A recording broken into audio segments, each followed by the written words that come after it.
was a funny joke, Shia. What the fuck is that? Why, man? You're like, why? Okay, episode 20, man.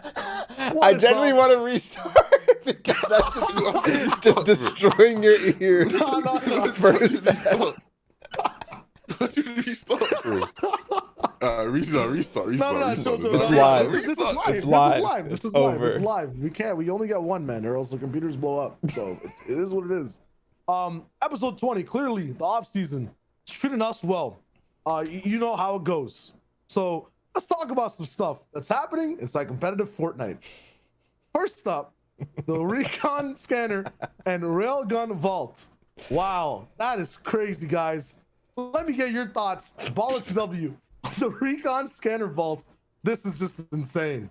No, I have to do production stuff. It was off center. Oh Jesus, this is a great start. Dude, it took a while. It took a little while, but I am actually surprised, and it happened. So good shit. This needed to be done this season. It would have been really, really bad, but it's not there, so we're good. And now the season is tranquil. It is peaceful. It is happy, I think. Is it, bro? Is it? There's a season for me scarred, battle worn, tested, traumatic. You know what I mean? What? Why do these 2 weeks have to exist? Is that the sorry take? I go back to this. Is that the That's take? always Really? gonna be my take with this. Okay. Yes. I get more pissed every season, and for some reason, this is the one season I was the most pissed. Like, the game's just untouchable when you see shit like UFOs, railguns getting shot through builds, and you have to basically wait 2 weeks to play a game normally. You know what I mean? Like, you isn't didn't this have process fun with just the take railgun days? for like at least a day? Like, I didn't touch the game. I've not touched the game at all yet. No. okay, well, maybe that's not. I don't know. I just feel like I'll be honest. We got 2 weeks, and I genuinely think we should be happy, because otherwise the stuff would just be in the game. That's the alternative. The alternative is not that this just would not come in the game ever. The alternative is we'd have zombies at TwitchCon. Okay, I can live with that. So I'm happy. But all right. Okay. All right. Yeah.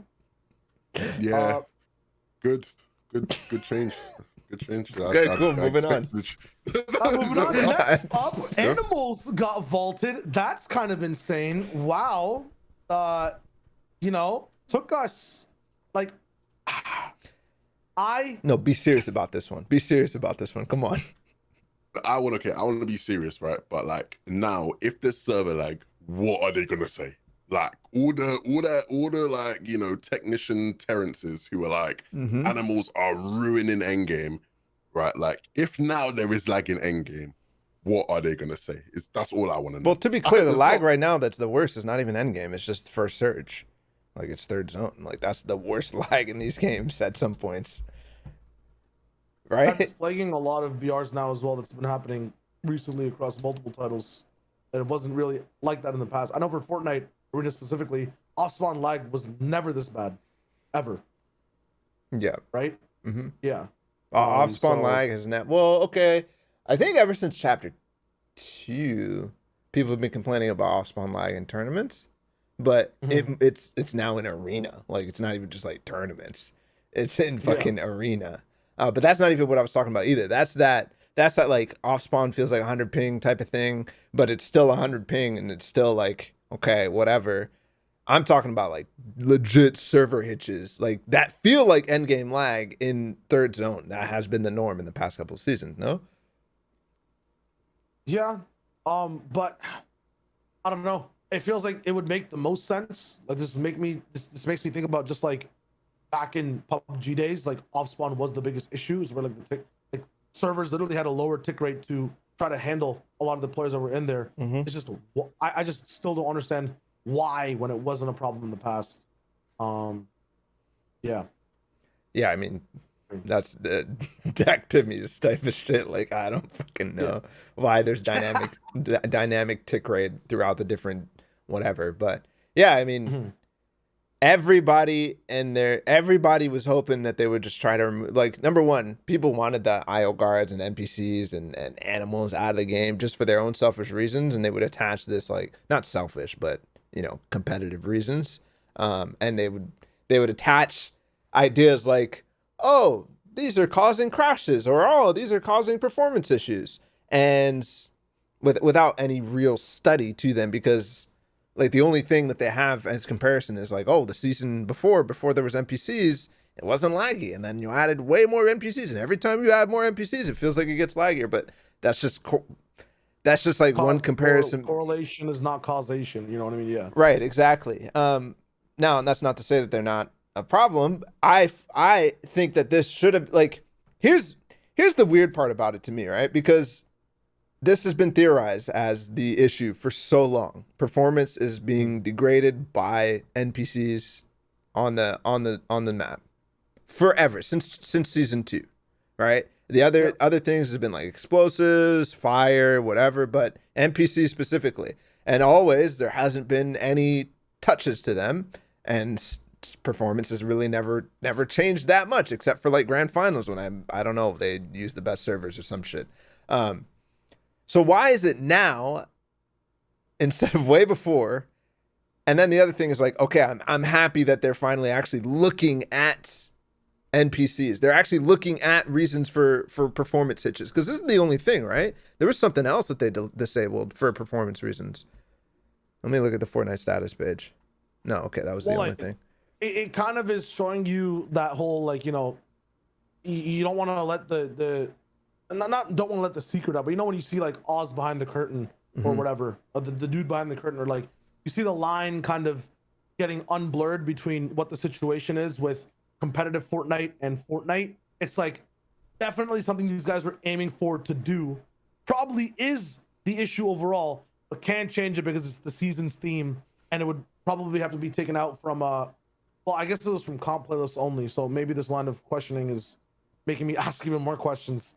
You know, competitive is also kind of like the marketing side of things, and if that is the season, then inside the season they can't take it out. Yeah, and we've seen it in the past with things like Max. We've seen it in the past with things that are problematic, that, you know, at the same time they've taken out game breaking things, but if it is the season, they can't remove the season, right? I'm thinking about that one, like, I think it was like a Benji tweet, like, hey, this season is great, but if you just remove the cuttlefish, the new fish, the charge, the water map, and if everything in the new season was gone and the points were true, it'd be a good season. And you're like, wait a minute, this is fucked. Like, yeah, so. They just, it's always been, I think people have started to understand that a bit after last season. It's like, because last season that did happen, right? Where people were just like, yeah, I don't have a problem with the season. It's just the primal stuff's just not too great. Yeah, that's what makes the season the season. Do you know what I mean? So I think as like, it's good that they've just started to phase out the things. Yeah, and it brings me to think about like, oh, well, maybe if they made the POIs. I mean, they did do that in the primal season, to be fair. Like, they did make the POIs themed and whatnot. But if they made like a section of the map this season's like edition type of situation, maybe you'd be happier to not necessarily have all the items that the season brought, but like it'd still be season 8. You know, it'd still be that. But you're right. It depends on what they want to be in the game for marketing purposes. I do think that they need to be thinking about like, what are you actually able to market within the, because like with a competitive broadcast or a competitive tournament in general, about the game, by having it in there, like wolves and like outside of primal weapons, you did not see any interaction with the primal season, right? No, it's like you don't even get to see the primal weapons half the time. It's like a big wide shot where everything looks and sounds the same anyways, right? And the other half of the time, this is actually such a good point. Like, okay, raptors and wolves are in the game, and like, what you want to market that raptors are going to break your builds, or maybe that raptors are inside the game? Like, you know, we aren't getting to see people kill a wolf, get bones, craft them. You know what I mean? Like, you're not seeing the process. So what are we actually marketing? That was my point. Yeah. Like there's most of the time you're just glossing over the fact that there's like, oh, there's animals there. Oh, You're just skipping over that. You're not talking about it at all. You're not interacting with it at all. You're not thinking about it at all. And so I think some of the stuff should be removed a little bit earlier, because there's just, even if it's a part of the season themes, because it just doesn't really matter if it's in there or not for competitive and marketing the game. I'd be like, if you're a new player, or someone who's just never actually played Fortnite but watches it, and somehow found your way on the podcast, someone's like, guys, what about those death wolves? What do you mean death wolves? I mean, whenever I watch a broadcast, I just see wolves dying and they're like really blue and everything's blue around them, right? I'm wondering why are the death wolves real? You mean what? Oh, because every time we see wolves, just decaying in storm, there's a whole separate branch of competitive lore about all this shit in the game. Oh man, it's actually wild. Yeah. You have that one discussion at the beginning of every FNCS season, like, oh, the Fortnite's changed a lot, guys. There's animals, and then you move on and never talk about it again. To be fair, things like crafting, you can't, that is such an essential part of season. What was it? Season 5, where it was added in? No, season whenever it was 6, the most recent season. Well, I'm talking about NPCs. Season 5. NPCs was season 5, right? With the with the 0 point. Crafting added? Crafting was added in season 6. Last season. Yeah. Okay, cool. But the NPCs, for example, is such an integral part of that new season. And one of the things about when I was trying to get into the season was I didn't start off playing it or anything like that. I didn't really go through NPC loot routes or anything like that. But when I tried to digest that, because I knew it was a core part of competitive and people's routes and stuff, I tried to digest that. I never understood. I never understood it. I could never see oh, this NPC is the guy who drops the rift, or this NPC is the guy who drops this. He takes a certain amount of gold. Because why? Not only when you're watching a stream, it's hard to figure out. You can see the gold bars, but they go through the dialogue so fast, it's impossible to see what the hell they're doing anyways. All of a sudden they have a rift. On the broadcast, gold is not there. The dialogue doesn't even show up. It's just something appears in an inventory. That's literally it. The guy at Weather Station who shows you the next zone, that never appears on any form of anything if you're trying to watch. So it is impossible to market that, because it's just not, the tools are not built to watch that stuff. That stuff would be way cooler to me. But anyways, that's a fucking tangent and a half. I'm gonna ride the tangent for a hot second. It's also not built for competitive, right? This is being shaped from a system that isn't even meant to be game to game. It's meant to be an overarching, you just have gold throughout the season. True. You can spawn in and get a dub, right? It's being molded into competitive. If there was a gold system per game, maybe a whole new mechanic for comp. Fortnite would change if it was actually structured. Is the gold system still in the game? I mean, obviously it's in the game, but I'm talking about the carryover from in pubs. I think it is still in pubs, in pubs, it's literally you have a rolling gold. People can just. I don't understand that shit. That shit's broken. I remember 2 seasons ago, there was just a week where I was just let me just play pubs. I just go into games and I just have good loot, and I just I'm unbeatable. There's nothing. I just have 1 million gold. Well, that's lit. That's lit. Yeah, it makes pubs so much better. But it's if it's so, once again, you're watching the broadcast and they're if someone is just playing Fortnite casuals, I want to get into comp a little bit. Why do these guys have bad weapons? Why don't they just go buy the rift? These guys are dog shit. I could play better than Jurek. Who is this? It's 2 different worlds type beat. Which, to be fair, they were abusing the shit out of that rift in fucking Junction. Which I don't think anybody really talked about the entire time. That wasn't even what was that? That was using a skin to unlock a vault with Tomb Raider or something. I don't remember. You're getting too technical for me. There was a place in Junction where you could take a Tomb Raider skin and open a chest or something like that, and then it would the event would start. And you'd escape through a rift. That was the idea. Is you're stealing from the tomb, and so they would do that every game. They just have somebody with a Lara Croft skin, and nobody else could do it if you don't have that skin. So they just had a rift. Well, That reminds me of that craggy thing. You guys didn't know this? Are you serious right I now? didn't know that. What? So you're telling me that there is actively a pay-to-win function that won somebody the FNTS? I've not seen anyone talk about this, by the way. So there's actively a pay-to-win skin that won somebody the FNTS. But it's Lara Croft, wasn't it a default skin or like a part of the battle pass? Or was it Lara Croft was part of the battle pass, yeah, but you still have to buy the battle pass. Yeah. The only other time that's been in the game is you have a one-use rift after completing a 2-minute mission at Craggy Cliffs. Yeah. I'm not sure if someone tried in like game 1 of FNCS to do it in the grand finals, and it didn't really work out. Like it's literally impossible. It makes no sense to do. You can just rotate for 2 minutes. So it's like, yeah, it's odd, man. It's odd. But if you're saying to do this every game and like that's a thing. It's wild. I've never heard of it. Gotta look at it. It's actually crazy. Okay.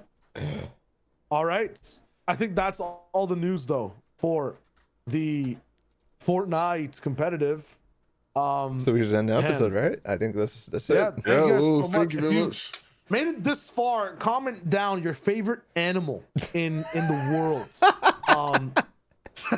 New record, 16 minutes. Let's go, Fockers. Let's go.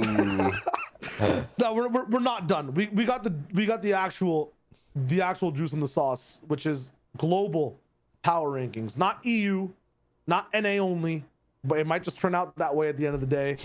It's the world, and everything within it, every region.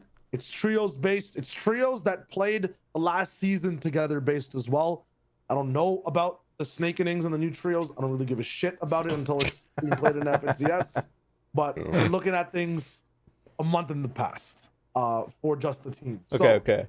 Don't. Everybody's probably like, oh shit, this is the ranking. This is not the rankings. This is we're just going to talk about. We're done. So comment your favorite triangle type in the comments for trios. Mine is isosceles. I like acute triangles. I like isosceles personally. Bala, favorite triangle? Equilateral. Equilateral, yeah. You are an equilateral kind of guy. I can see he's an equilateral kind of guy. Okay, let's actually get into it. We definitely talked about exactly how we wanted to do this. And exactly who's going to be presenting what and the format in which it's going. So as we discussed just minutes before, guys, let's get straight into it and say what we think is our top trio of the world. All right. First of all, just I have Levin. Do you want to go on your little rant about why you shouldn't do global power rankings until lands and yada yada? Because just like get it out the way real quick, because we are starved for content out here. But also, I think this is the juice right now. I'm like into if there was a land. if there was a land, we're not getting that for a while. Look, I just reasonably, very reasonably, I just think it's, somewhat naive to even bother doing global rankings, because it's just like, a lot of it is just and a big part of it as well is just like we don't have any stats to base anything off of, which do help even when you're comparing different regions and different, leagues and whatnot. Stats do help.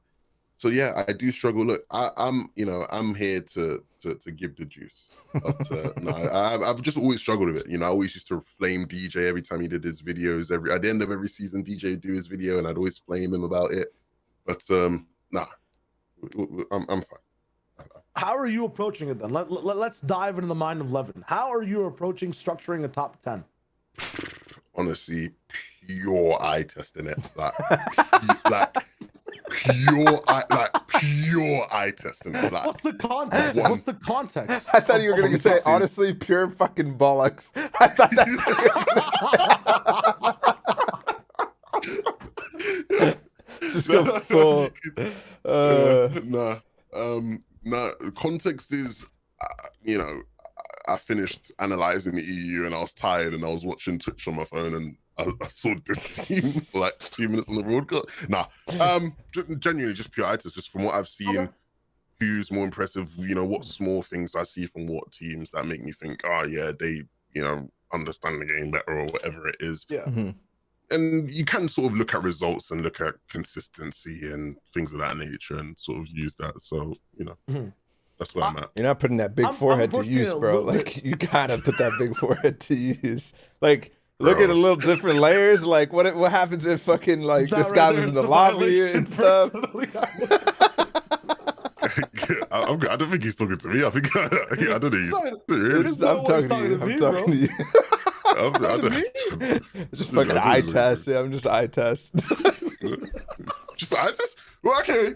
You know what? Since you're not using the eye test, show me. The I am stats using you're I there. am using the eye test. I'm just fucking with you. With the full- Look, it's Dude, eye you guys test, and it's using also eye just test? like genuinely like just like thinking about what would happen with a global lobby. What would happen with the best trios in the world? Like, could some of the stuff that the OCE trio gets away with like happen actually in a global lobby? Like, are they actually good because of the stuff that they're doing, or is some of the stuff they're doing a little superfluous?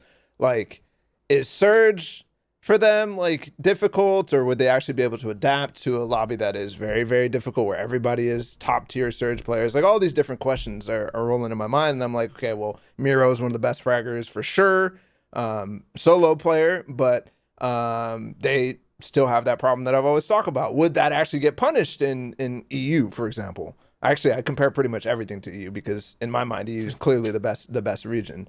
But yeah, I just ask random questions, and that's kind of how I formulate this. And I'm definitely thinking about it on a scale of like, what would happen if every single one of these teams was in a lobby together? You know, who would win? Yeah. No, I see that. You know, those kind of questions are good. Yep. That's a similar way of approaching it. I'm just literally looking at if these guys had to play each other, whether it was online or on LAN, and they were all in the same lobby, and it was an elevated lobby of the hardest skill with these trios in there. Not even top 10, but like, the top 100. I know it only goes to 33, but fuck it. You're just getting ready for solos, I understand. Yeah. How would all of that work is what I was thinking about. So That's why some people are higher, lower here and there. But I feel like we all have the same trio at first. I'm having. You have an epiphany? You already know? I have an epiphany. Okay, and does it have any reason for what's like the actual preview right here? We'll get into the reasons in a sec, but I feel like they're also already number one on the page right now. Yeah. This is blasphemous. What? It's blasphemous.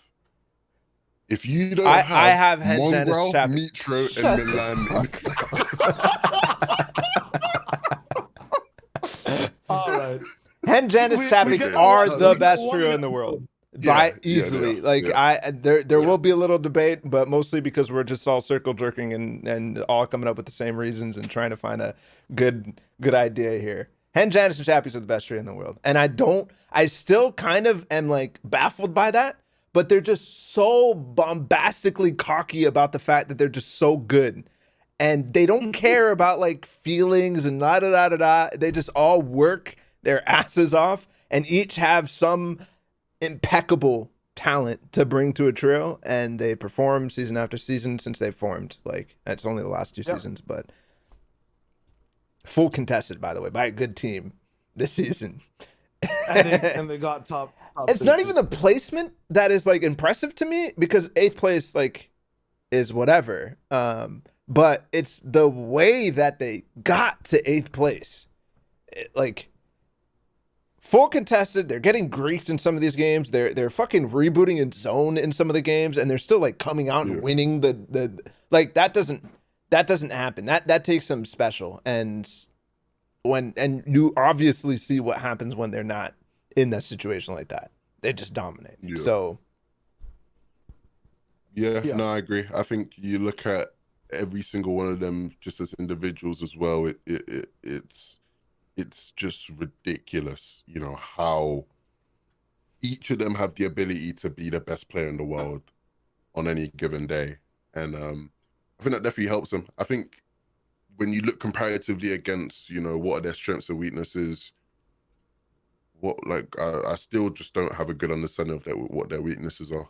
So yeah, I don't, there's no other trio that I look at and I think and I rate the same way I rate those guys. So yeah, I agree. First place. Oh, I what if I don't agree now? Looking at who I think is going to be number 2. I Who you think is one the point number on the 2? weaknesses before you move into this, because I do want you to disagree, but not necessarily. Actually, I don't, because there's no fucking reason for you to. But I look at them and I see weaknesses all around. Right? I see them Well, breaking up mid-season. I'm like, dude, this is awful. okay, well, I see that's them being like arguing on the mic, like literally mid-end game type of thing, when Chapix is just clutching his mind out. He's like literally yelling at Hen to shut the fuck up and stuff. Like that to me yeah. is a sign of a team that should do terrible off break. Like I should not like them. They should do bad. It should be distracting. But consistently, they're doing it. I'm just like, he just got 4 kills. He just one pumped another guy. He's literally yelling mid-sentence, mid bump shot. And You know what? Yeah. Isn't It's it like funny you say needed this. chaos? Well, it's funny you say this because I actually got like to play a bunch of Valorant with Chapix, right? And he like with IGL, and he's the kind of guy where I'm like, I'd hate to play with this guy. Like he just would not like I'd be in a clutch, he just would not shut up. He'd be like point for point telling me everything he thinks I should do, and he just like would talk a bunch, and he'd say his ideas, and at the same time, you look at on the other side of the coin, and it's like he is at the same time the type of leader where he's fully confident. He's always talking, which I think sometimes you don't want someone talking nonsense, but he is just communicating, right? And he's going to ensure that everyone is communicating. And so I do see that where it's like there are those things, like you said, the ability to split up, the fact that sometimes it just sounds like a trio that shouldn't work. But I genuinely just look at their personalities, at least with Hen and Chapix, the dynamic of Hen and Chapix, and I just look, that's just their personalities, because Hen's really similar personality-wise. yeah, he is And actually. Janice, and even though Janice isn't, I don't see Janice like that personality-wise, he seems like the guy that's very tolerable. Like, he just seems like he's a very tolerable person, and so, like, it doesn't even faze him. So, if anything, I just think it works perfectly. It's weird. Even though they've tried to split up, I just feel like it just works perfectly. Is all of that more powerful, right, than being a trio that can win without winning and be consistent every single game, even if there's just one person alive? My number 2 rolling in was Reverse Day and Miro, and it's also on the page, which is kind of ironic once again. But like, I'm thinking, right? Like, sorry, give me a sec. But you keep talking. I just need to change something. Yeah, for sure. My thing is that like, I don't like, as good as they are. One thing I've always done, or yeah, Hen, Janice, and Chapix. Okay. Hen, Janice, and Chapix. As good as they are they more powerful in terms of the way the game is played, and how they win, and what they do compared to how Reverse Day and Miro do it? Like I'm thinking like if these guys are in the same lobby, if I'm looking at a leaderboard, and yeah, Hen, Janice, and Chapix win a game, like, and they're slightly consistent in others, are they going to be more consistent than Reverse? Is the way and the style these guys approach the game with worth more than what Hen, Janice, and Chapix bring to the table? Because I'm kind of leaning on the side of yes, because every time I think no, Reverse Day and Miro prove me wrong. Yeah. So, I think no. You think no? Yeah, Why? I think no.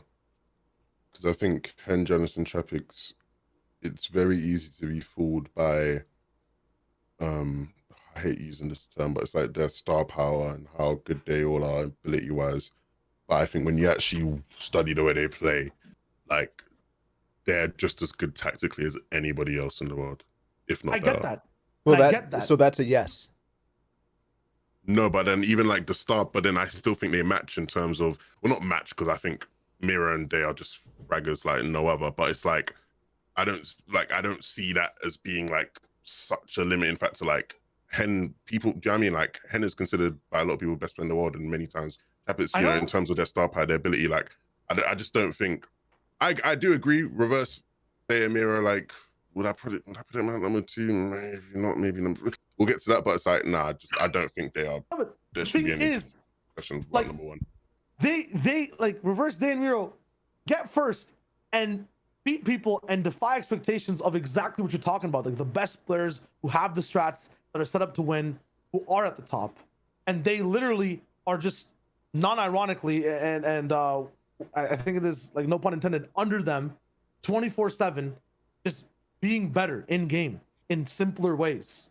I know, and I agree with you in the fact that and Giannis and Chapex have more like, not I guess more talent or unreal talent compared to the trio Reverse, Day, and Miro. But at the same time, just the way Reverse, Day, and Miro play, is that worth more in power ranking to be at first?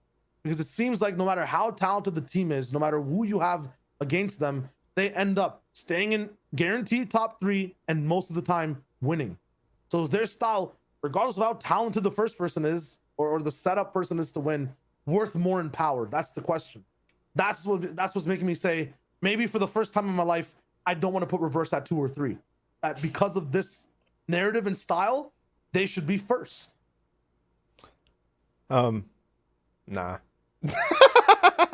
Really? Here's the thing, okay? I just think that literally every single one of those players, Hen, Janice, and Chapex, and I think every single one of them, and this is crazy to say, but I think they are better players than every one of Reverse 2K and Day and Miro.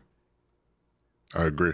I think that I don't Reverse think 2K, Day, and Miro fly because of great tactics and the way that they played together. But individually, I think Hen, Janice, and Chapex are better than all 3 of them. I get that, but because of the idea, and they have tactics. What the fuck does that even mean, by the way? Combined. I heard you go. You're about to go. Better than all of them, and then you just stopped. I caught that. I caught that.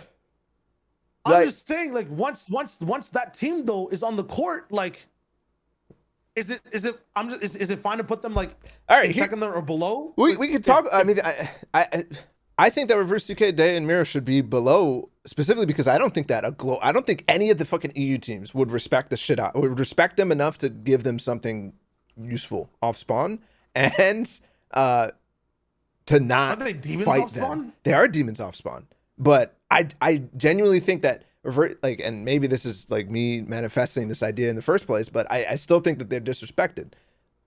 I still think that they're disrespected. I think people look at this trio and they're like, what the fuck? They won 2 FNCSs and he's a joke. Even after the way they won last season. With Man, I don't give a crap. Yo, y'all all, everybody was hyping that shit up. Everybody was hyping up. Oh, look, Reverse is talking shit to everybody. He just looked at a map and was like, oh, well, this is actually kind of easy. Like, I get that, but then how are you going to say that doesn't affect the common player who's also looking at that team? You can't say you can't say that happened and then say that the players who are playing aren't going to have that affect them when they think about contesting them off spawn. No, but then when you look at the video, right? Because this is what happened. So it's okay. So in the video, he's looking at the map, yeah, but he's going, is this a player that should really be in finals? Like, look, respect to those guys, but they aren't all that good, right? And then he goes in and they win. And I remember, like, there were a lot of people going, was Reverse really wrong about anything he's saying? Like, some of these people aren't really all that good, are they? Like, do you know what I mean? So it's like, even with that, it's like, I can tell you, like, EU people are looking at that like, oh, shit, he talked mad shit. But at the same time, they are looking at it like, yeah, it was just NA, there were a bunch of stinkers in that lobby, like, you know what I mean? Yeah, but at the same time, like, if you just look at them off spawn and the way that they've dismantled, I guess it's just NA trios then, like, it's still something to be looked at. You know what I mean? Like, you could say the same thing about, okay, then Hen, Janice, and Chapex just, like, they only beat... Is the argument really that this should be better than Hen, Janice, and Chapex? Like, that's literally the argument. Are you really arguing for first for Reverse 2K, Day, and Miro? Simply, okay, all right. I wasn't expecting to start with that. High Chris, bro. Why what was that about High Chris, bro? Like, you need to show. Why you acting like High Chris ain't good? High Chris is a top EU player. High Chris is good but I saw some really questionable things inside the finals as to how they played and what they did. Off spawn. When you're talking about 50-50 drops or spawn. Yes. Of course it's going to look questionable. 50-50 drops or spawn. So can you give me that? Look, there's actually a point here where Hen, Janice, and Chapex, like, why the fuck are they doing that compared to Reverse 2K, Day, and Miro, where they're like, they're just like, nah, fuck that. Like, you want to do this? All right, I'm out. Like, let's just go win from another spot type of beat. Where Hen, Janice, and Chapex grief their finals because they had too much pride. Yeah. At the same time, though, it's like, you look at the people who they were up against, if you were going to point a finger at one of you as throwing, you'd point a finger at High Chris. But at the same time, it's like, you point a finger. I personally, as an outsider here, I'm pointing a finger at both of their dumbasses. Well, the thing about it that people don't understand is because, like, you see how everybody in EU, at least you understand, like Verox is like dirty docs, right? Or even after they dipped last season, like that was the understanding. It's like Verox has been going dirty this whole time this season. Like you can understand why he wouldn't want to leave. That's the same shit for High Chris. They've literally been going Craggy since Craggy's been a thing, and it's like they're not a bad trio. They are a really good trio, and they are an established Craggy trio. And so there was obviously a clash there. Do I think that both of them were foolish in many ways? Yes, but it's not like they were getting grief by a trio that's like a meaty trio. Like 100%. Yeah, no, I don't agree. I already said at the beginning of the I was like, no, or at the beginning of this that they were fighting a good trio and they still got 8th. I think that these guys have fucking big chops. But that wasn't my point. My point is that reverse, like, I'm actually kind of agree. I'm still not backing down from first place for Henjanis and Chappie. I think that's crazy. I think they've proven themselves. But I think that if you were to make a point about off spawn, it'd be that rather than like, oh, well, they haven't proven themselves. Whereas Reverse 2K, Day, and Miro have proven themselves against NA bots. Like, you know what I'm saying? Yeah. I'm still fine with keeping it at first. I just wanted to bring up the question out there, and it'd be 2-1 at the end of the day, so we'd have to roll it either way. Yeah. So. I think we're here first place on Janus and Chappies. Yeah. All right, now second place. Now we can talk. Now it's spicy. I wanna start with what Levin had at second, because you said that maybe it roll in there. So who are some other prospects? I'm gonna put yellow highlight on everybody that's not decided, but everybody that we're like done with, I'm gonna keep it green. All right, 6-6. Yeah. Yeah. I think for me, if I was looking at EU trios that you'd maybe put in second over Reverse Day and Miro, I think the one, maybe this is unpopular, but I think the one I'd probably consider is No Rally Video Reason. Just because they almost have a similar thing, not the same to Reverse Day and Miro, but they almost have a similar thing where it feels like every FNTASIA people come into it like, we understand their style. Right there, production. We understand their style. We understand. Oh, what? You didn't see what just happened? No, I didn't see what happened. You just like tabbed out. It was just the Windows background. Nice. But every single FNTASIA is like they come in. People understand their style. People understand their weaknesses because they're a team where I think they do have glaring weaknesses. Doesn't matter. They're still gonna just get top 5. They're still gonna just get top 3. They're still gonna just do what. Like they're still like this is a case where it's like their firepower, their ability to pop off is so just insane that it's like on their day, like at their best, you could argue that there isn't anyone better, but they're just not always at their best because they will just have inconsistent games. But like I can make the argument that at their best, there's just nobody better. I feel like one of the things that, and not that they abuse, but that helps them out a lot, is that they can capitalize and punish a lot of those, 10-5 random BK random teams that are rolling in, whether it's mid game and stuff. And if in my mind I'm thinking about, okay, this is 33 of the best, right? And whatever like what's it called? Not translucent, but transient liquid type trios are moving in that top 33. Like if you're having 33 of the best and they can't punish anyone, and I'm thinking about how they played day 2 EU. Yeah, they were explosive, but they also just looked normal for the first time in my life when I was watching them, right? Like their special type beat wasn't prevalent as much, and they weren't allowed to have their mega pop-offs because it feels like they need a jumping board to do that with, and they won't be able to get that if we're talking about 33 of the best. Okay, or at least as high of a jumping board. So I can't put them, personally for me, in the top 3 even. Okay, let's talk about the actual specifics of the game then. Okay. Is this what we're arguing right now? Reverse 2K versus no real video reason? Sorry, I had to do some shit. Essentially. No, that's fine, that's fine, yeah. So my point was, so day 1, we saw them do their style, lots of sort of the edge zone fighting and things of that nature, right? Day 2, you say they look normal, but that was because they actually did sort of mature in their play style where they were thinking about surgeries. They were a bit more dynamic. Didn't they literally just like get a coach for day 2 and just like they did. They were getting hope Yeah. from Coach Timmy. Yeah, they were getting hope from Coach Timmy. Do you know what I mean? And so, you know, they if anything, that's even a plus. Like they showed a bit of maturity in their game where it was like, we can play this style and still be successful. Do you know what I mean? So it's like, my thing is, right, what if both of those days were only just day 2? Like, I guess like technically would have been better because day 1 it was like big, it was like big flop. No, I'm saying just day 2. Like, are they good enough at playing that mature style compared to everyone else who like lives and breathes that mature style? Yeah.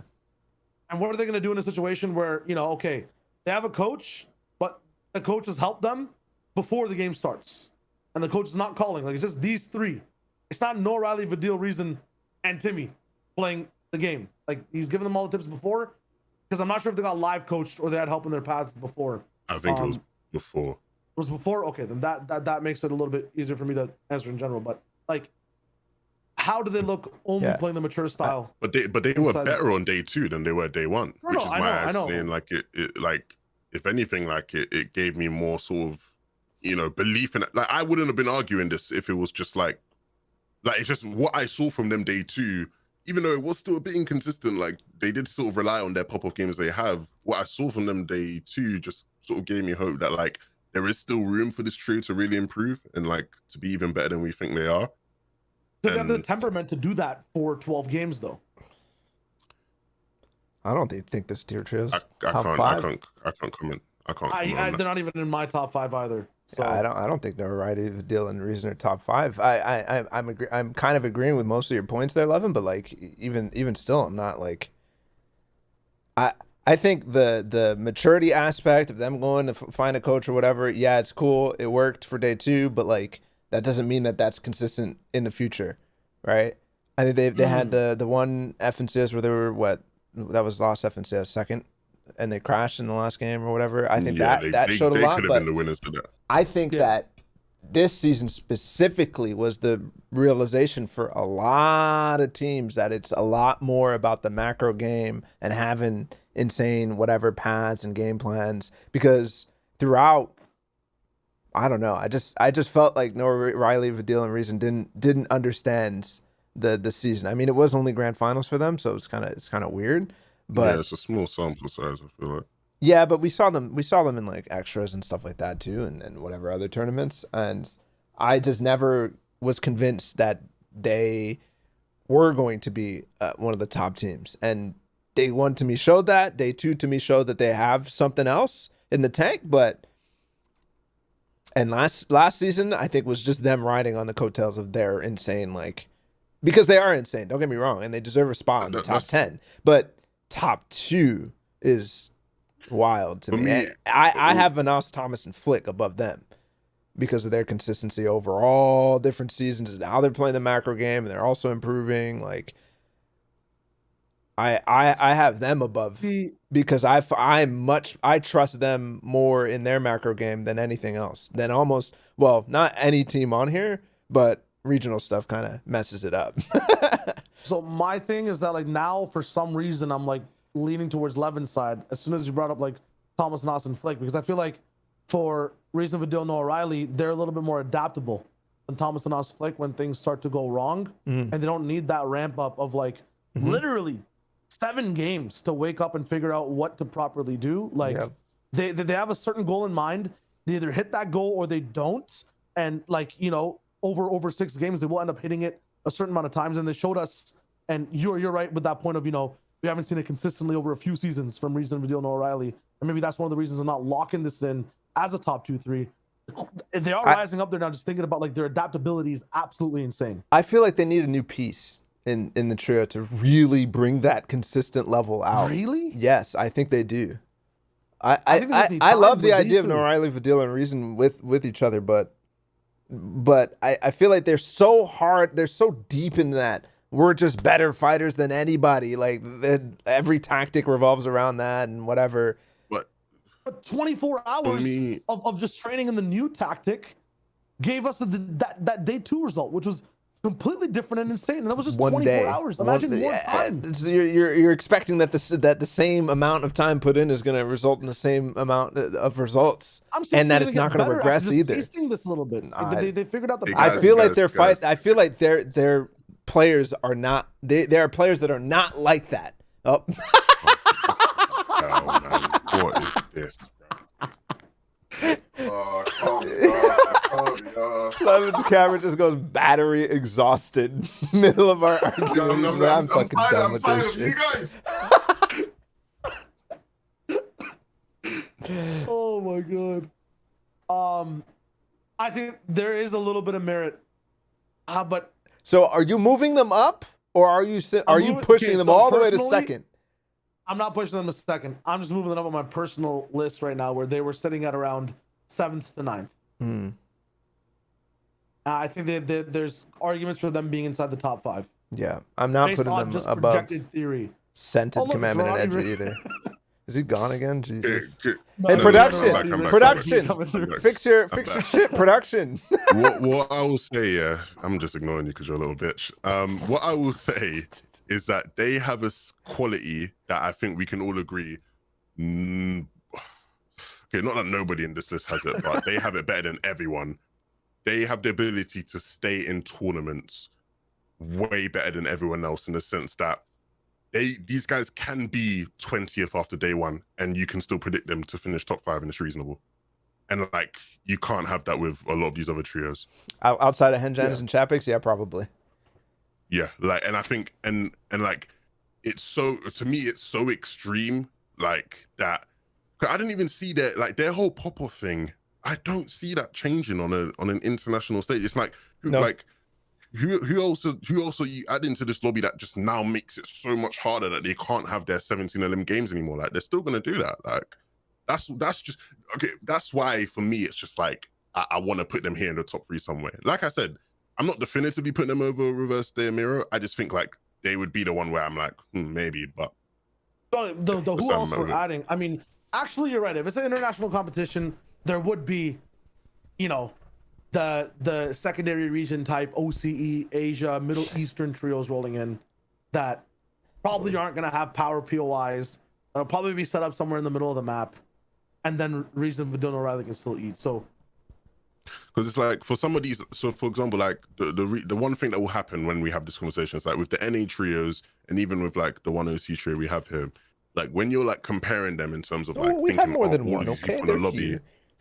Okay, yeah, they're when you're like thinking about them in the context of in this lobby, can they do well? For a lot of them, it's like this is now a massive jump up in terms of the players you're surrounded by. Whereas with the EU players, like it's not that massive. It's not a massive jump up. It's just like just a couple more of those good teams. That's just how I see it. Then like, are we talking then like an international LAN, or are we talking like this is an event called Elite Play? And some regions might be left out, but we're looking at the top 33. But I think even if it is just Elite Play, like I think even if it's just Elite Play, the same thing sounds where it's like with like the NA teams, it's like it's going to be a massive jump up in terms of the quality of the lobby. Does the way you play mitigate that? Does the way you play affect that jump up? Like with certain teams, I'd agree. Yeah, like the way they play doesn't matter. Even some of the teams from EU, I'd still argue that they have to adapt a little bit. But no real reason. I don't give a like. I don't care who's in their lobby. They're still going to do what they're going to do. Exactly. That's my point with them. That's why I just think that they should be considered, you know, as a lot higher than other people that you may think. Okay, I respect that. But now, where does that land them?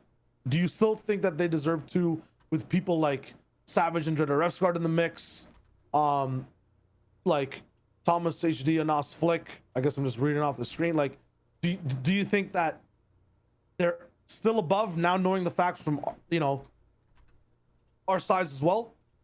Do you still want to lock in 211? I don't want to look into. I'm fine with putting them at 3 for now. At 3 for now. Okay. Let's put them 3 for now.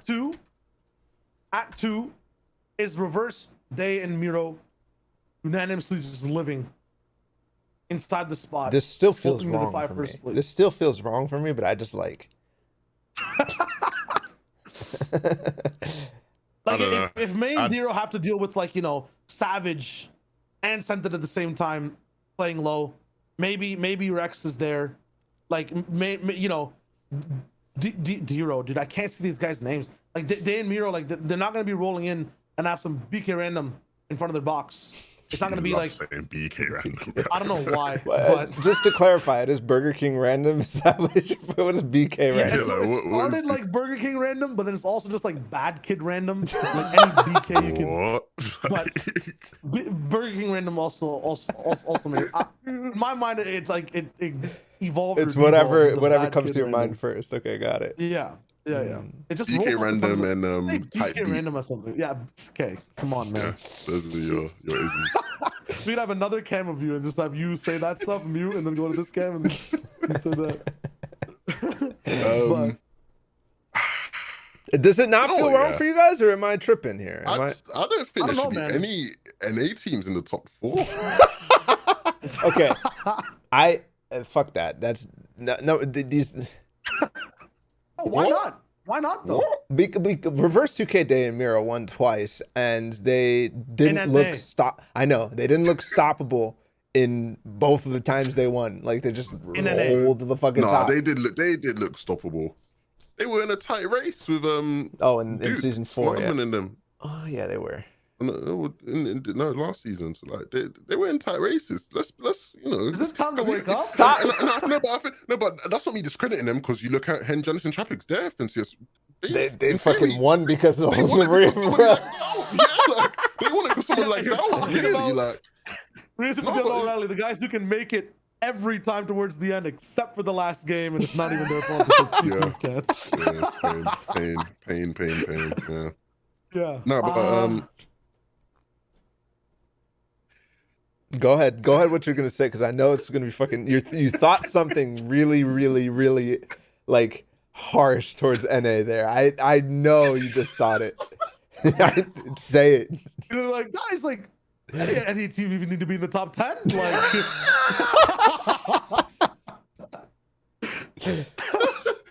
I was gonna say something about OCE in relation to N, but I'm gonna keep that one in the tuck in it. Like, let me just keep that one to myself for now. I don't think they should be in the top 3. I put them 4th. my thing is that, like, so I get the trios might not be as good as the ones in the EU, but the circumstances they find themselves in are as hard, or if not harder at times, for Reverse Day and Miro. Although it might be a tight race, like, regardless of who's ahead of them, you could have someone that hits harder or is more accurate or smarter. They still find ways, like, they're outplaying at a level above that when they're figuring out how to win games and how to get out of shit in low mid ground.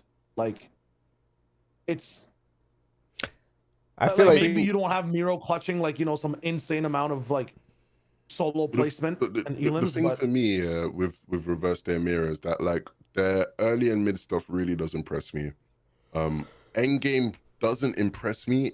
Like when I watch their endgame, I feel like I'm just watching like it's just like the YouTube video, like, you know, I clutched us first place in FNTASIA. It doesn't, I'm not like watching them as a cohesive unit and thinking, wow, the way I do with other trios who are on this list. It is just like these guys are phenomenal players. So I'm not taking away from that. It's just like they're phenomenal players, and so they will just push through and they will get points and they will dominate and they will have these crazy games.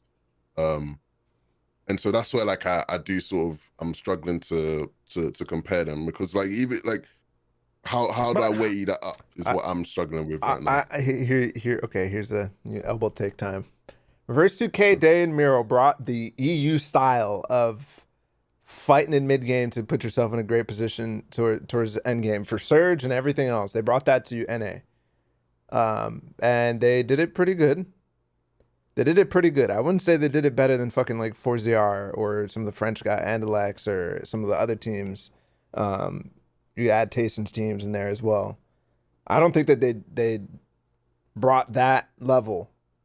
But they do bring a level in endgame where EU kind of is catching up on the low ground fragging type of style, right? I thought that EU was like catching up in that regard this season.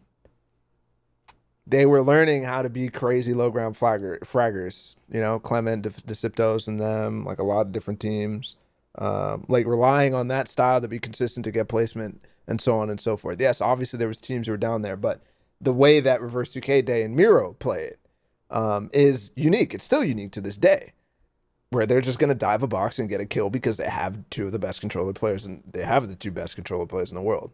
I will say that. Like, here's why I put them down, though, is because that early style for them where they're trying to push and whatnot is going to be in this lobby with fucking, it has Forzier, Nate, and Tayson. It has whatever, all these different teams. They are going to have to receive that level of aggression as well, which I don't think that they had to do at all in NA. Yeah. When are they getting pushed? Outside of people who are crazy hungry for Surge way late in the game. They're not. They're always the people taking the initiative. Almost every single time. They're always pushing a team who should be more shambles than them. And that's the reason why they're able to get so far forward. The other thing, too, is Reverse 2K specifically is when they can't find those opportunities to W-key shambles people, he is there with an infantry or a bow or something like that, getting them their Surge from range. And while I think that's a consistent thing on some of the weaker regions, I don't think that's going to be a consistent thing for them in top tier lobbies.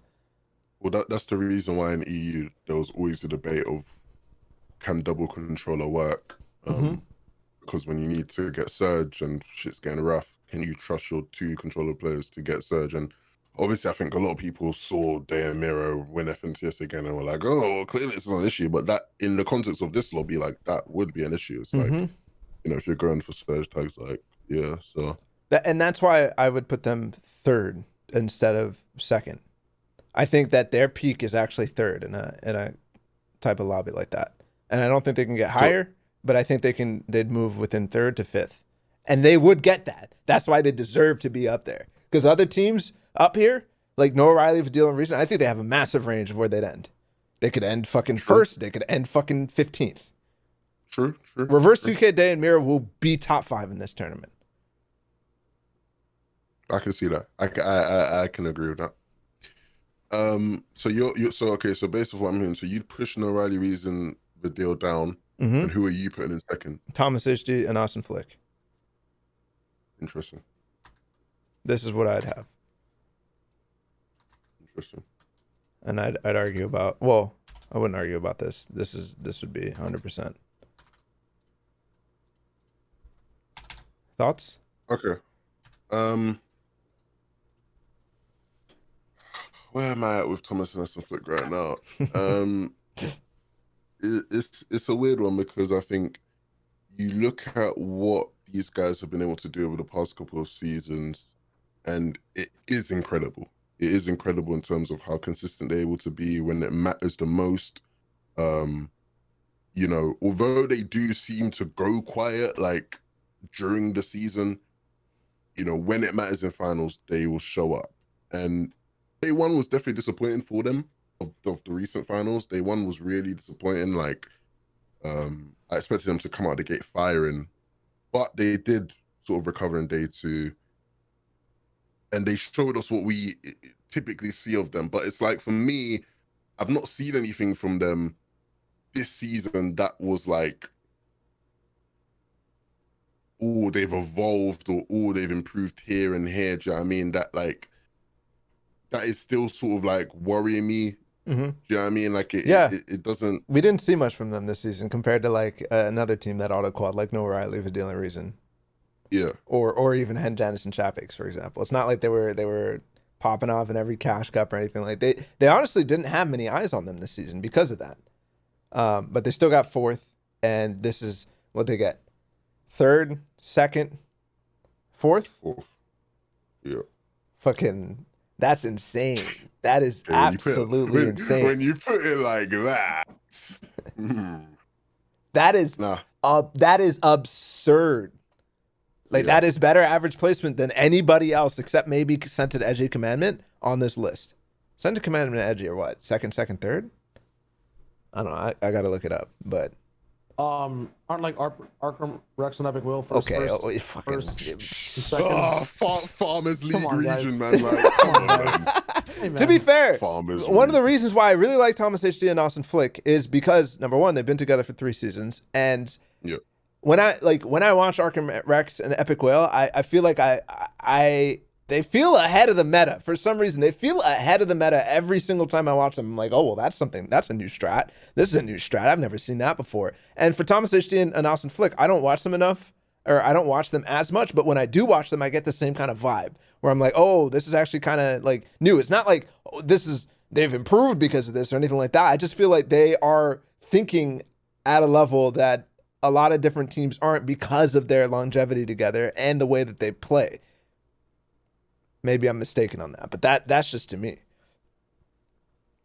Well, I mean, it is a definite advantage when like you have these same teammates and you have these same drive, and nothing is, externally affecting you, and you're in a region where things are staying generally normal. Mm-hmm. It's not like NA East, where even if you have a winning trio, the season ends and you're questioning whether your teammates want to play with you. Like, everyone's attitude is good, and if we're comparing the two trios, to harp on the West one, they have a very good structure offline of how they approach the game and how they approach each other as friends, right? With the Discord that they're in, the community that they have in terms of all the top players of the region, like, they take that shit serious. And I assume that, I don't know personally, maybe Levin knows, Thomas and Austin Flick do the same. I see it at least with their socials and how they handle, tuning out things as a team, how they interact with each other's space as well. But yeah, like, so the dynamic is there.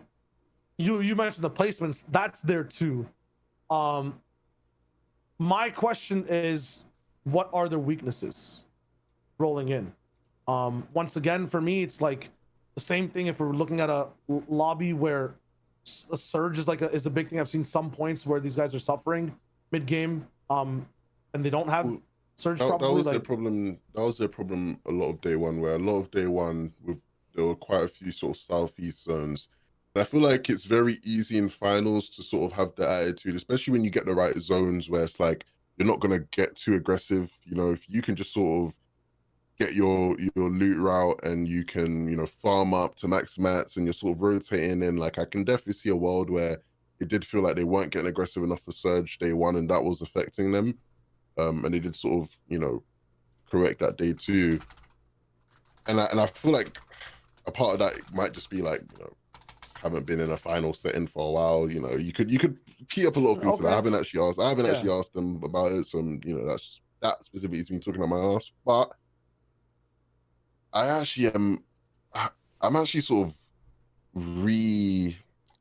I think you're selling me. I think you're selling me here because I did predict them to win because I was considering all those things you're saying about like how everything is just so perfect about these guys. Yeah, I think I might be sold. Then, right? I think I might be sold. But the thing is, if we're doing this stuff where it's like okay, reverse, definitely in top 5, skill ceiling is not going to be higher than like 3rd, 2nd place. For me, Thomas, it's like okay, could put him at 2nd, 3rd, but they would have like the lowest possible potential of placement out of anyone in the top 5. Lowest? Yes. No, absolutely not. What? Really? Yeah, no. Because if not, then lock in. If that's not a thing, then what else is holding them? What is holding them back then? No, because even with because they had I think their peak is what's holding them back. They haven't won yet. Yeah. That's the one thing I'd say is the question mark is like, what have they won? But it's like because anybody else that you're putting in the top 3 has won an FNCS, right? Yeah. Mm-hmm. So. That would be the thing. I think that they have the lowest of the consistent thing because even though they had a bad day one of FNCS, and like that's me saying they had a bad day in the sense of like it felt like a bad day. They were missing a lot of the time. Anytime we did see them, it didn't look too great. But you go and look at it, they finished 8th day 1, and then 4th day 2, and that was enough for them to finish in 4th. Like their bad days aren't even that bad. So like that's why I don't. Yeah, that's why there's no chance. Like there's no thing of lowest to me. But I'm reconsidering a little now that I've felt Reverse 2K Day and Miro outside of 2nd place. Okay, now that I've felt it outside of my own personal list out on the side where I have Thomas HD and Austin Flick in 2nd. I know you like it. Here, I'm gonna fucking. like I'm talking about all the peaks and stuff like that. Reverse 2K Day and Mira, like their peak is first place, but they're not going to place outside top five or whatever.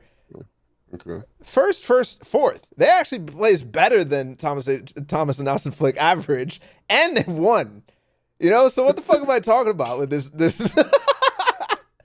What am I talking about? These guys have proven that they can win, and like they have two of the best control players in the world. Like, I think the only thing that is stopping me is because I have this preconceived notion that is bullshit about Reverse 2K, where I'm like, is he really like Reverse 2K? How he play with Ninja? Like, I feel like that's in the back of my head for some reason, even though I've never really thought that like on a public level. Like, I just get affected by that dumb narrative. But the thing about them, the first, fourth in NA, does that have any? Does that winning matters more than any? Like winning matters more than anything. Like, I know we just made fun of Arkham Rex and Epic Whale and whatnot. So but I was about to say then what? No. Why not? But and if they were in the conversation because of their region was good enough, then I would be making the same type of claim.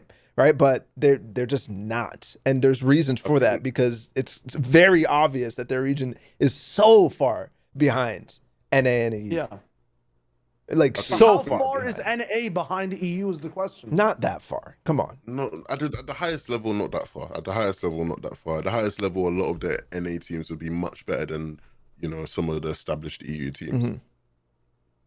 I think on the topic of Thomas and Aston Flick, I do think that in terms of their level of play, I think they have a case for being in second. They have a very strong case. I think you look at the level of play, you look at everything about this trio, Yep. They have a great case for being in second.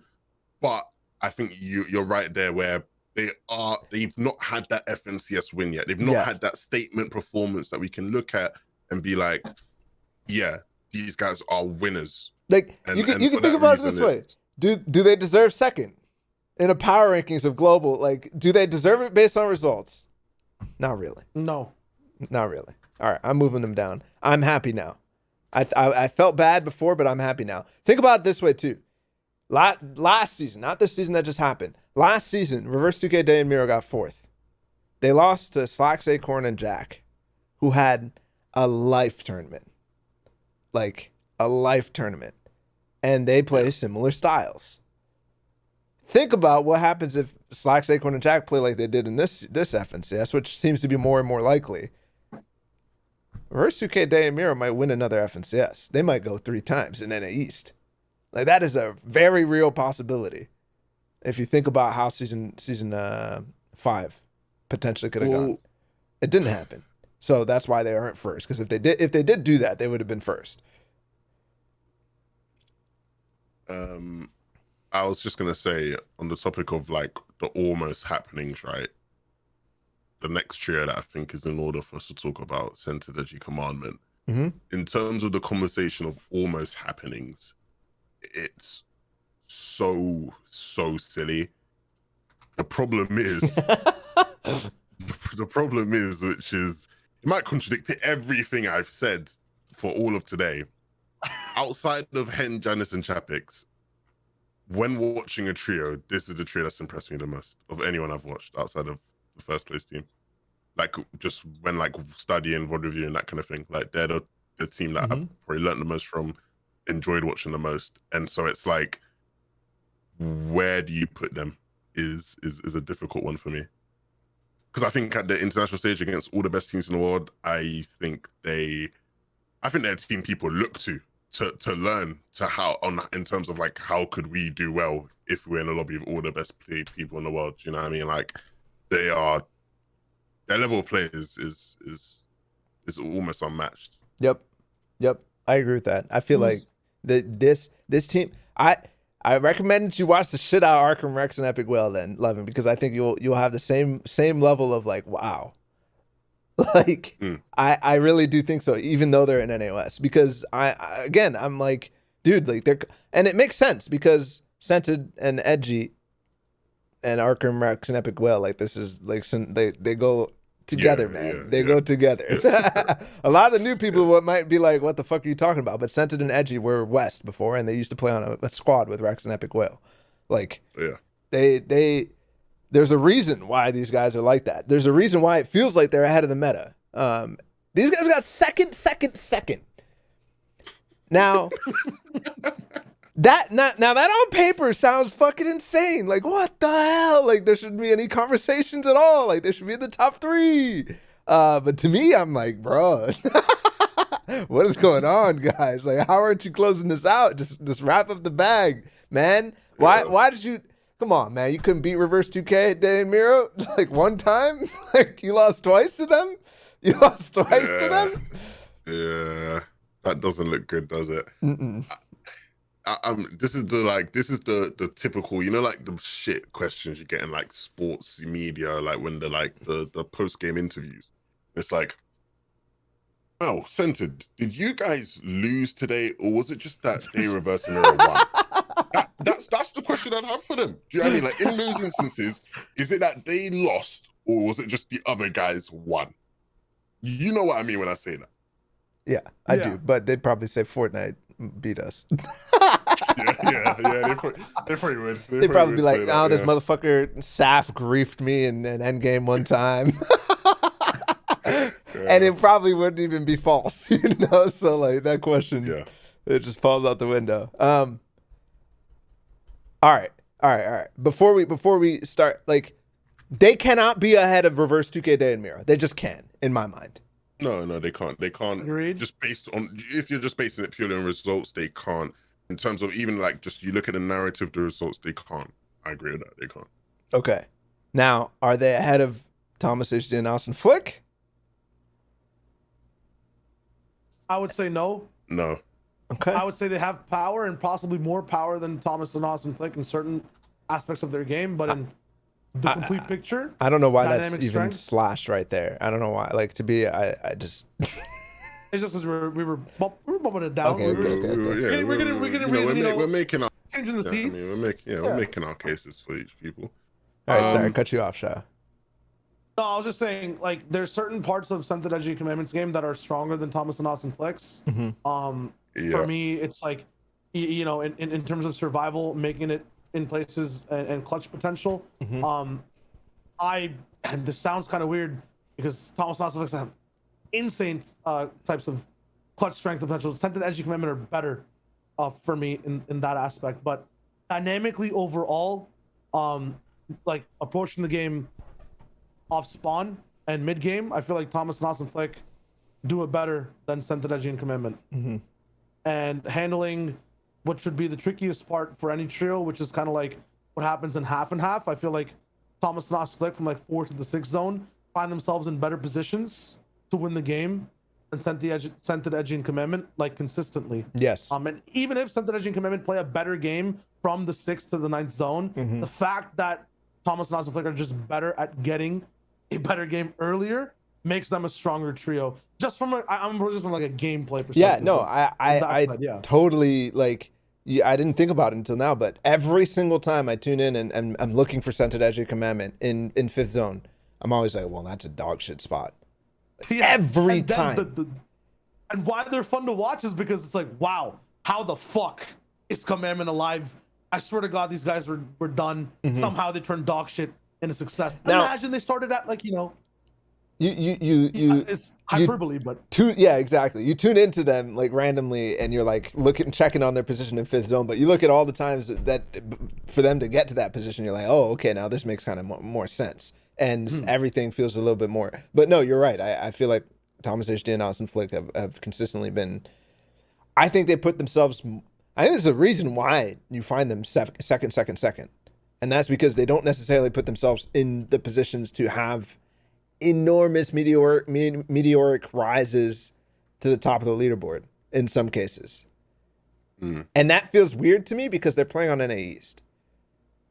Now, if they were playing any other region, like NA West or something like that, then I'd say like that is super bad. Like they should be abusing the crap out of it, but it is NA East and it is still strong and it is still difficult to find openings because the lobby is competitive, very competitive. It's not like you're finding free stuff. You're not finding free Yeah. height. You're not finding like an empty low ground layer multiple times in a row. You know. Yeah. So, but you'll see people like Reverse Day Miro, they're playing their game, right? At a much earlier state, starting to sometimes it's for the whole game, all the way towards the very end. The thing for me with Scented Edge and Commandment is that it just doesn't look like they're playing their game usually until like 7th, 8th, 9th zone. That's my thing. But then their game is so much better than everyone else. But yeah, that's the reason why they're not in the discussion for 8th, 9th, 10th for me. Once they're in their game, honestly, I don't know who can win. Right? There was a stat that was, it was like everyone was freaking about this stat against stat thing. I think it was like Scented versus Reverse. It was like these guys, when they're in a position and they're in first or in a certain spot, they have never lost before the last FNCS. Like they've literally never lost. And if you break it down and follow that into game, it's basically saying when mans are alive and they're in the 7th, 8th zone, they don't lose. They literally don't lose. And you can't say that about other trios, right? So like that's crazy. that is insane. It's just they don't, and maybe that's like a means to the end, right? Because they don't get there earlier, they're stronger later. That might be the case, right? Maybe we never see a Scented Edge Commandment that take control earlier on and are in positions like Thomas, like Hen Janice, maybe even like Jerky and Queasy, but it's right now just the way things are. Because of all of this, I will put them under Thomas HD. Yeah, I agree with you on that. I agree. I do just want to re-emphasize that point though. Like genuinely, when they're in their element, their biggest strength is so strong that it's like nobody else is at that level. Similar to what I was saying with like No Riley Video Reason, like, their ability to stay in tournaments. Scented Edge and Commandment, from sort of 7th zone onwards is like untouchable. Magic. You can't compare. Can't compare. Yeah. I agree with that. Now, I'm not saying we're locking this in 4th. That was just the argument to put Thomas HD above. Now the question is, these two magical strengths, No Riley Video's Reasons, like Chaos Energy versus Scented Edge and Commandment's Reign of Control, right? Which one is stronger? My bias when it comes to what I enjoy watching is definitely Scented Edge and Commandment. And when I think about who I think would do better in a lobby with all the best players, I think I'd go Scented Edge and Commandment. Okay. Follow-up question. Are there any other teams that could contest the spot of 4 and 5? Tasting 4-0 and Nate. Why not Savage and Dreader and Refsguard? I think Savage and Dreader and Refsguard are really good. And I genuinely do like these guys. I think I will eventually make a case for them to be a bit higher than 8th. Obviously, I know they're just 8th, just there right now. Placeholders, yeah. Ranking, but it's like, placeholder. But similar to Taste and Foolsy and Nate, I think there's still a lot of questions. I don't think there's as many questions for Savage and Dreader and Refsguard in terms of what they are and where they need to improve and whatnot. The problem for me with Taste and Foolsy and Nate is they really did disappoint me and a lot of people this season. They were able to improve and get to what we expected them to be. They showed in finals. They understood how to get serves. They worked on everything, right? They disappointed you? Is that what during you the said? season? In During the season. Okay. Yeah, during the qualifiers. Yeah. Not actually like my in the bad. finals. I was just trying to see what you're saying. No, it's fine. Yeah, in the finals they performed up to standard. I think the problem is like in this lobby with all the best players, if this team faces some sort of adversity, I'm not as confident in them to be able to fight back from that as I am with other trios. Okay, I feel like that's a good point, but at the same time, on that point of them facing adversity, that will happen as these guys play a certain format over time. There are more risks to adversity and threats as the time goes on. For Taste and Forza or Nate, when it comes to early adoption of a hard lobby, of a new format, or of a new space, aren't they like literal titans of that shit? Like, isn't that their craft? For Nate, it definitely is. For Nate, it definitely is, and that's why, if anything, if this, let's like imagine this whole everyone's the best player thing, everyone's together, all best players thing. If this is online or some shit, like, I might even bet them to be higher just because of Nate. 'Cause I just really think Nate is the goat of this shit. I really do. But nah, I definitely could see that. I can see that, but it's just I'm jaded. I am just really jaded about this trio from what I saw last season, because they should have been we saw it in preseason. Because it's not like we didn't even see it for much. We saw what they can be in preseason. In preseason, they showed that they could be what Hengelis and Chapix are, better than everyone else without a shadow of a doubt. But when you see them week in, week out, struggling with Surge here and making these mistakes and being over aggressive and losing certain team fights that you think, no, you're definitely better players than all of those guys you just lost to. It's like that worries me. That does worry me. Yeah, actually, you say that, and I think about, I'm like, I was criticizing them for the fact that they were scared to go for fights multiple times. And before the season, I was like, yo, Tayson, FNTASIA, and Nate should be like some of the best like fighters for good reason in the world. And then I'm thinking of like Noah Riley with Dylan Reason and comparing them, and I'm like, well, actually, these guys, they might take fights for bad reasons. That might be the issue for me, but they are literally winning them, and they're taking them with confidence, no matter what. There's never any of this waffling type of situation. Yeah, with Noah Riley, Vidal Reason, I feel like, and honestly, every other trio, bar Tayson, FNTASIA, and Nate, they've had problem questions that have been answered for a while now, right? Maybe the most recent was Noah Riley, Vidal Reason. Their switch up on day 2. Like, that's a very new answer that we're obviously, as we said before, we're taking time to see how it improves over the next few seasons. Tayson, FNTASIA, and Nate, I just feel like they figured out their shit. Like, they just finally figured out their shit, how to basically be like and stay at the top. Levin, what's happening? We just missed, while recording, Noah Riley being permabanned for cheating, and then Epic unbanned him and gave him 2,000 V-Bucks and said sorry for incorrectly banning you. Wait, what? Are you serious? Yeah. I saw that and I was like, What is going on? Where can I see this? I just think send the link. Yeah. Apparently we just missed like the craziest 30 minutes of Fortnite ever. Why? He shared his, go on his Twitter, he shared his DM as well. About reaching out. Sorry, I'm not pulling it up on thing yet, but what? Where was the news that he was banned? This just seems so out of place. This is I'm not sure exactly who reported what where. I'm looking at his Twitter. He didn't really talk anything about being banned himself. But okay, well, Jake Lucky did report it, and then he does also address him getting unbanned on his Twitter via the DM that Epic sent out to him. If you want to pull that out. Yeah, here. This is Jake Lucky. Live on stream this morning. Okay. He claims he has not. Okay, this is gonna be super interesting. I'm gonna have to look this after. Because I think this happened live, because he's streaming live. the Thanos Cup. Yeah. So that's why everyone's. Okay, well, anyways, Stevie T, the Fortnite community manager, didn't like. There's a screenshot of him saying that it was by accident. So. Yeah. So he got 2,000 V-Bucks. What? Okay. All right. What the fuck? But also, okay. That happened. I have to digest that, because I legit can't even comprehend how that's happening. Yeah, that's crazy. Because that means it's a manual ban, and yeah. So they must be investigating people. Because didn't a similar thing's been happening, and I feel like I'm in some CSI crime drama at the start of a horror movie.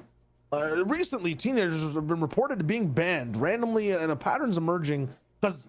For the play-ins or before them, wasn't there like a wave of bans and then people got unbanned? For the All-Star emails, list? But those are just like you're uninvited from All-Stars, right? Those weren't like you actually banned from the game. Banned. There was no in-game thing, was there? It was just like the email said he was banned. We talked about that last week. It wasn't like an in-game notice. Would you maybe reach out to him, but Yeah, but that's what I'm Yeah. saying. So wasn't it like it? But this is like this is like he was in. You have merit though to this. You have merit to this in my mind, because this is now 2 instances where there's been mistake bans. Right? That's what you're going with, right? And you're saying like what? Yes. Like Yes. okay, I need to. I'm interested. I'm very interested, but let's move on because it's very obvious right now that it wasn't cheating, because that shit would have been crazy. We're like that would have been So, fucking earth shattering. No real reason. 10th place maybe 15. But it all, yeah. I mean, are we moving on from it? Do you want to discuss it a little bit? Well, what is there to discuss? I mean, if you have something to say about the it, mini then... question in my mind is like, why does it even get approached? Is there something that might have been deemed bad that he might have been using, but it's actually clear? No, but we can't entertain those questions. Like, yeah, 100%, right? But we can't. yeah. My head's actually hurting right now as well after this. So. I actually have a headache. That just shows a weak mental. Yeah, no. He's reversing second place. I've been worn down. I've been worn down for a while, Bala. So, I'm sorry, I put fucking NAE's team in second. My bad. Okay. Is this like, okay? Let me ask a question. Are these teams at least like between fourth and sixth? Are these the guys who are going to end 4th and 6th? So my question is, where's Saf, Stretch, and Avery? Oh yes, that's what I was basically like. Okay, South, Stretch, and Avery. Yeah. Where do you think they should go?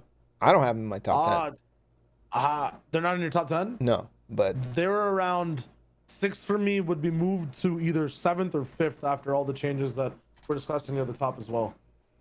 7th or 5th. Yeah, like they either go up or down.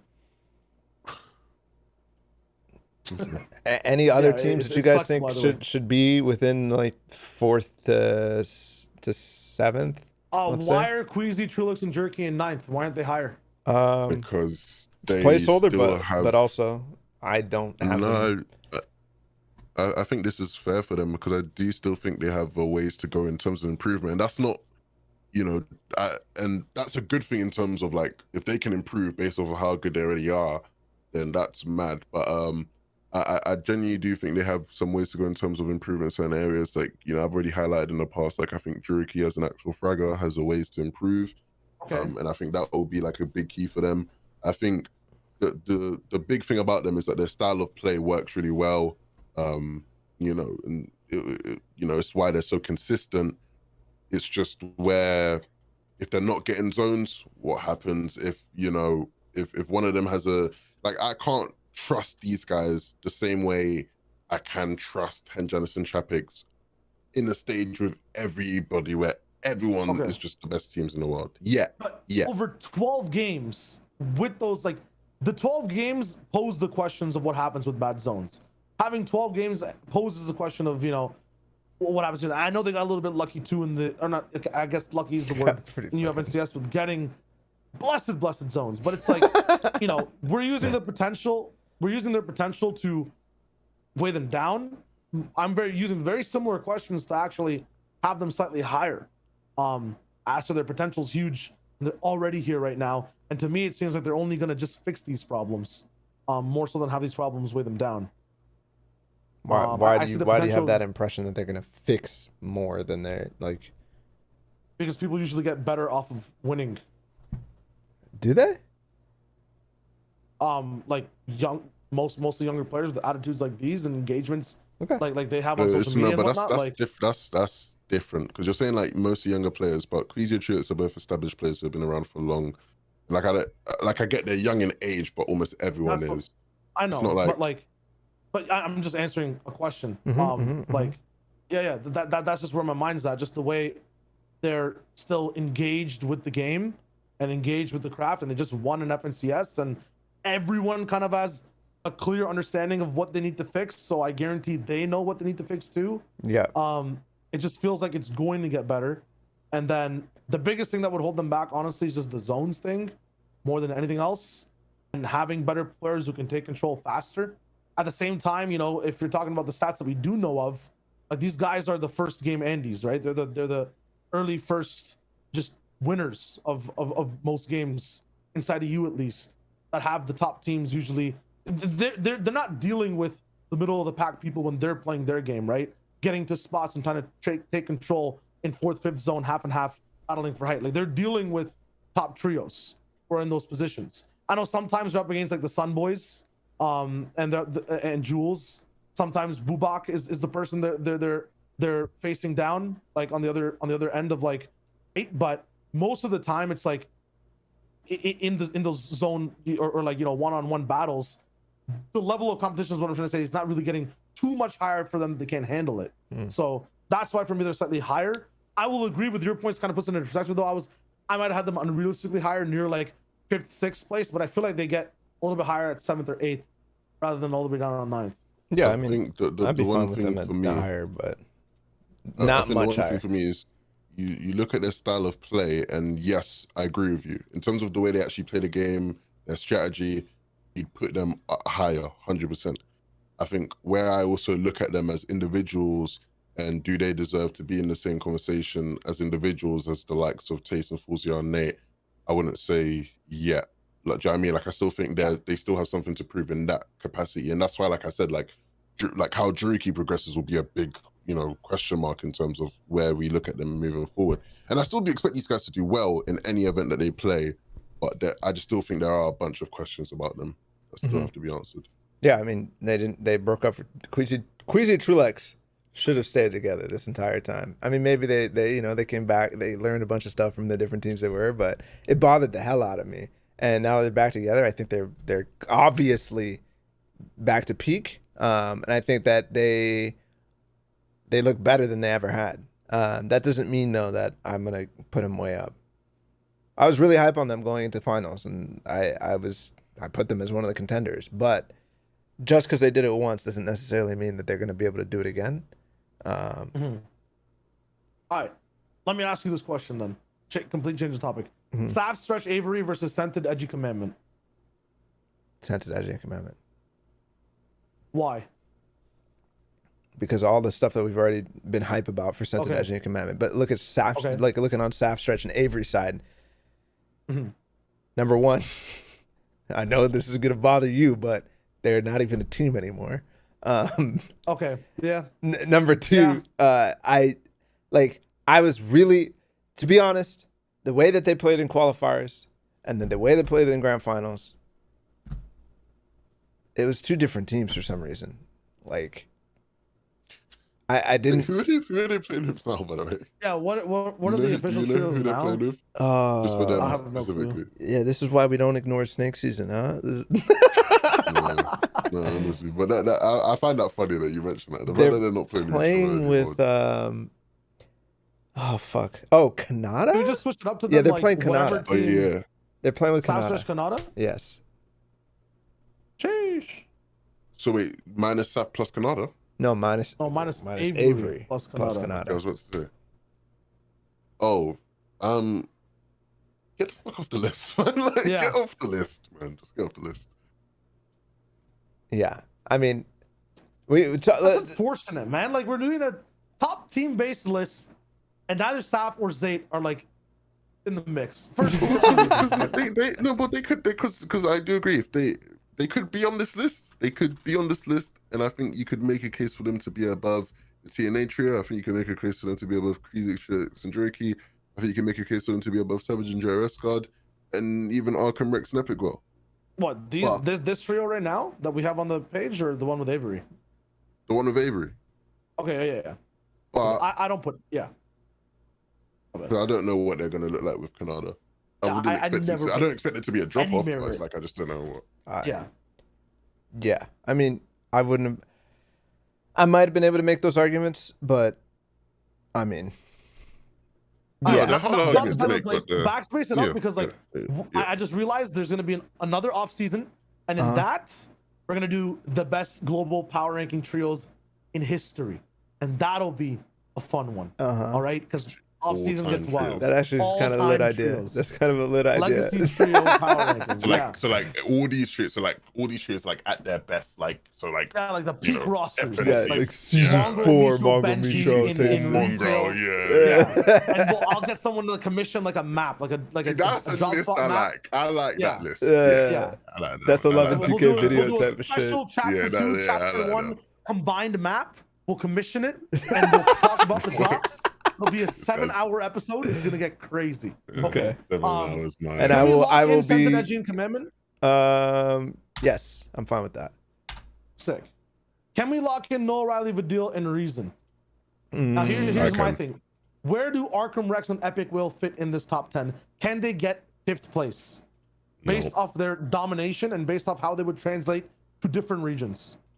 Because if we're waiting Scented Edgy Commandment, Arkham, Rex, and Epic Will are very similar as to where when they get to their spot in the game, they don't fucking lose. Dude, They don't. I think if they had more time playing in some of these other regions, then yes. But they just have not had much time. So what's at their all. peak then? What's are they even allowed to be in the top 10? Yes, 100% they should be in the top 10. 11. Agree? Yeah, no, I do agree with that.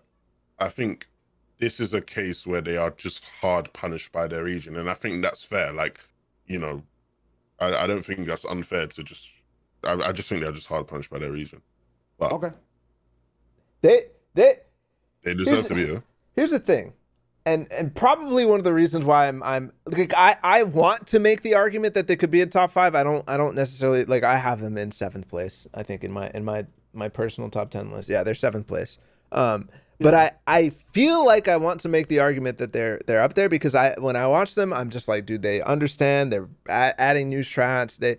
They seem like the team that's ahead of the meta the most out of anybody on this list, anybody in the world. They seem like that team. And I've always gotten that impression from some West teams. I don't know why. For some reason, there's always a West team or a West player or something where I'm just like, I don't know why they're coming up with the crazy strats. So Psalm. They got the freedom to try the new shit because they're playing against farmers. Potentially, yes. Potentially. The one tile high ground retake.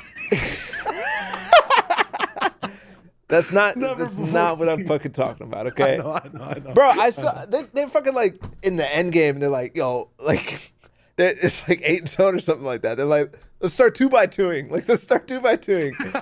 I'm like, what? What do you mean? You guys are like literally calling a set strat, like 2x2ing. It's a very obvious concept, but and then they're like, okay, let's start. Like, they have so many ideas. They're just like, boom, everything is like, maybe it's because they calm and like I don't see it in other teams because they're not calming as obviously and they're doing it anyways because I know for sure other low ground teams are doing the same type of stuff, but they're calling. Bro, it feels like I'm watching like a basketball coach IGLing a team when I'm listening to Arkham. Like, he's literally like calling like, yo, cut. I'm like, what the fuck are you talking about? He's like, yo, let's give it go. Like, legit, they are, what was the stat, Shio? 7 minutes out of all 12 games, they had one player dead. 29 seconds. They were. That is absurd. That is absurd. So with all this stuff, I'm like, yeah, dude. Like, honestly, they should be way up there. Like, these guys are insane. Now, here is why they cannot be there, and that's why I won't make that argument that they should be higher than 7th, because they legit sometimes it does. Like, I know it's like a foregone conclusion that they win West, but if you actually watch West, it's never a foregone conclusion in the grand finals. It never is. They're all in day one. They're always like 3rd or something like that. There's always a team ahead of them, and it's always like, wait a second, like, what the fuck is going on here? So this sounds weird, but like I literally feel like while I'm watching, they just aren't trying. Like, dude, I'm not sure if you watched like some of the shit. Like, I saw the most obscene thing of all time. So you're talking about how, just rely on reverse to hopefully get tags, and that's how they deal with Surge. Like, what they did is they had zone. They just risked everything on basing up on hotel and waiting for Arkham to just get tags. And they were getting hit by Surge. Weren't moving. Weren't going to go everywhere. Oh, yeah, you gave the story before. Yeah, like there was gonna be literally like a minute and a half more of Surge left, and they're just chilling. Like I think Epic's on his phone or something, like just running around the hotel, blah blah, like no sense of urgency. And then Arcus is like 39, 39, 39, 60, 60 goes the other way, 60, 60, and like okay, and then now they're up. Like some of the shit I was watching like mid early, like I get it's also kind of like West, but it just feels like they know they're going to win, and it's a 12-game format. It's like, oh, day 2, okay, let's ramp it up, and now we're keeping things crisp. But it literally feels like they troll day ones. Yeah, and they're, you know, it's trolling West, so obviously they'll still stay top 3, but just try wacky shits. Yeah, Hey, even if they don't win West at the end of the day, like the narrative is like, you know, like it's they're only back-to-back champions. Like, oh, fuck it. Yeah, like you know, like do they give a fuck? I know they do, 100%, and I know they're probably trying their best, but it just looks like they're legit trolling. I didn't get that sense when I'm watching them. I never got the sense that they were trolling. Maybe they were. I don't know. Maybe I didn't watch enough. But to me, a trio like this should be shitting on the region, and they are. They're winning every time, but they should be winning by like 200 points, man. They should. They honestly should. Like, if you know you're going to win, right? If you know you're going to win, would you just win? Or like, would you just like for the 5th time in a row, fucking try to beat it by like 250, 300 points? Or would you just like win? You know what I mean? Like that's where my head is with this trio. I can see that. That's where my head is with the trio. Like if we're talking about the region disparity being there, they know that too. It's like, what if they're just trying to feel some emotion, man? Like, like on day 1, someone please. But it's like, you know, then they just play their game on day 2 and it's wraps. And then on just to add this as a side topic so we can keep things contained. Like if we're talking about trios that look like they're ahead of the pack of everyone else, Kadu, Sion, King, they might not be teammates all the time, but these 3 players, like now in terms of history, they are teammates for the time being. They've been playing the last 2 seasons. Wasn't King on a different trio? Last season, no, he wasn't. He was on a different season on season 4. Season 4, okay, yeah, my bad. Are they also in that same type of conversation of so far ahead of the pack, doing things differently? Because for me in Brazil, my issue is it feels like everyone is just Monka S-ing until like the 6th, 7th zone. Like there's not. What does that mean? You need to like I can get I sort of feel like I know what you're trying to say, but like at the same time I'm like, nah, bro. What are you saying? Like, what are you saying? In Brazil, it's like everyone is playing chess with the rules of checkers. Like it's just weird shit going on all around the map that doesn't really seem super organized. Some people are trying to do things better, but it feels like people are getting free lanes to certain places. And then only 5 teams are really trying to properly win the game at the very end. The very end gets interesting. It's nail biting, but it's usually the same teams event to event that have that battle near the top. And they're the only ones really paving away the sidewalk covered in snow. They're the only ones who actually actively have shovels. You know what I mean? And are trying to make a difference and be better and play. And meanwhile, does that make sense? Yeah, I was following you until you fucking came out with the shovels and stuff. Yeah, you started going into a deep, dark realm there, brother. It's just an in analogy, Brazil, by the way. analogy. Like, there's no snow in Brazil. Yeah, is there snow in Brazil actually? Probably in the south, right? Yeah, probably. Yeah. Anyways, but what I'm basically trying to say is that, like, as Barlow would say, in any given case. in any case, I don't say given in any. It's in any case. Given, get no? it right. I say given in other circumstances. Sorry. Get it right. Get it right. If you're gonna come out with a fucking elbow take like that, like, get it right. Bro. Get it right. Jesus Christ. Are they up there? Every time I have an argument against King, Cian, and Kadu, it's just, for me, the region is just, it just seems like everyone else does not know what they're doing. And like Brazil is a region that really needs land, because Brazil has all the talent. It just, if they're competing consistently against the best players from around the world, they will accelerate as a region. Mm-hmm. That's how I feel about Brazil at the moment. I think they have all the skill to match, the big regions. It's just, they need to be competing against them. Uncurated skill worth a higher place in power rankings? Because We saw it the last time Milan was there, and I get it, it's solos, right? Brazilian player with their uncurated raw talent ended up surprising everyone and was kind of like By W an King, upset type beat. Yeah. which is not Literally, possible yeah. anymore. It's not possible anymore, but the way these guys just want to play their game and aren't really affected by others. Dude, it and feels aren't like used to, Brazil is playing maximum Season X adversity. meta. It just feels like they're playing with. Yo, that's so What? fucking funny, bro. It feels like they're Yo, playing Season X meta. You just said that. You just said they're 8 seasons behind. By the way, like, you Yes. just said they're eight seasons. 8. Yeah. Yeah, yo, that's too jokes, bro. I can't. I know what you're saying, yeah, but that just sounds too peak. Like 8 seasons. You know how long that's been since Season X? That was 2019. With that said, Yo, this guy. Hey, nah, hey, Bala, you're a bad guy. You're a bad guy. Even for me, yeah, that is too deep. Season X. Bloody hell. with that said, Oh, God. I find this team to still impress me because of this man right here. Sion? I don't know how to say his name. Cian is active on the comms, bro. He is active on the comms, and he is bringing these two guys, Kadu and King, like he is bringing them places, man. And King tell me you speak Spanish as well. Huh?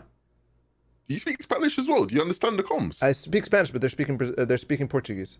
Oh, I thought King was Argentinian. He is He spoke Spanish. Argentinian, but both of these He guys speaks are Portuguese. Brazilian. Oh, okay. I'm pretty sure. It was Portuguese that they're talking. Yeah, okay. But anyways, like I understand little tidbits. Yeah. Not that matters anyways. The thing that I see for this team is that it feels like King is like Brazil's Benji, but they're actually winning because of Cian. Yeah, I could see that. I could definitely see that. But I think we suffer from that in EU, and we still look at people like King as he is like the guy of their region. But when you watch them, like I noticed it about 2 seasons ago. I noticed it when I was watching a lot of Frosty, when Frosty was doing really well. But it was like people still genuinely were just looking at King as like, yeah, King's the guy.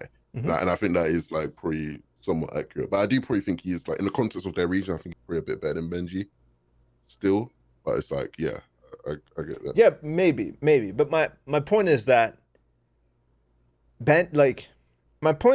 I feel like this team could do damage specifically because they have Kadu and King just fragging in some instances.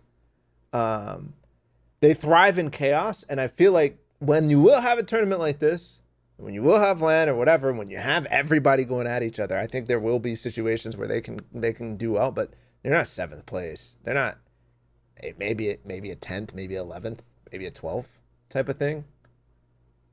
I don't think that they should be put out of the mind at all because they play in Brazil. I think they should. I'm sorry. I think that is a little I know I'm the man who just said Season X, like the meta is in Season X, but I feel like that's a little crazy considering the way that they are. Well, here's the thing, and maybe this is counter to my point, but they aren't even dominating the region either. Like they won this season, they didn't win last season, and they didn't win, or it was a different team before. He was playing with the fucking 11 out of 12. This is the best performance ever. Oh shit. Dude, there's times when, bro, it felt like the same type of stuff that I was watching back in that run, where it's like they're just dropping off a high ground, and there's nobody fighting for a layer above second, like above 3 pieces. Like, yeah. Maybe it's because everybody's just freaking insane anyways, that like they're just like whipping shots out of nowhere, and maybe that's just how it develops, but I don't think so. Yeah. Okay, So, no, I was going to introduce some but I might bring him back up when we talk about like let me put him here. What about Acorn, Slacks, Jack? Why are they not in the top 5? Ooh, that's a good question. I think they are a trio that is suffering from bad finals performance. Wait. In the top 5, I thought we already just agreed that No, we looked the top 5 now. are we locking we're this? locking no other reason? My Yeah. bad. I think we're looking. I think I'm okay, fine so- with up to here pretty much. Actually, I'm fine with up to Yeah, here. Okay. I think the problem with Okay. look, I'm not. So, how far up can my last? That was the only trio that was left really, that there's like a difference. So for Arkham Rex Epic Whale, it's basically these 3 trios that I have. Where are they going? 7th and 8th. I put Savage and Jetta in 7th. I put Arkham Rex in 8th. And what I don't know how to feel about Slacks, Akon, and Jack, because you know my sort of philosophy of it is, yeah, like, do they deserve to be punished for that one bad finals performance, right? Because that's honestly what it is. The reason why they're not in these conversations as much as they were is because of the shocking finals. The thing is that also is sort of fair in terms of like a global power ranking perspective, where if you do have like a big underperformance like they did, that's gonna bump you quite a bit. But how do you measure the bump depends on where you had them before that bad performance. Like, and that's why We it's had him difficult, first because in before NA that, East before. you know what I mean? Yeah, like before that Yeah. bad performance, you would have said that they were the best team in NA, and so that warrants them being in arguably the top 5, right? Or definitely top 5 based on where you put reverse and centered. So it's like, I mean, the reason I wanted to also talk about them and Tyson 4-0 Nate is literally because of that, right? Like, aren't these the guys that didn't make 2 finals back to back? Who, Taysom 4-0 Nate? Yeah.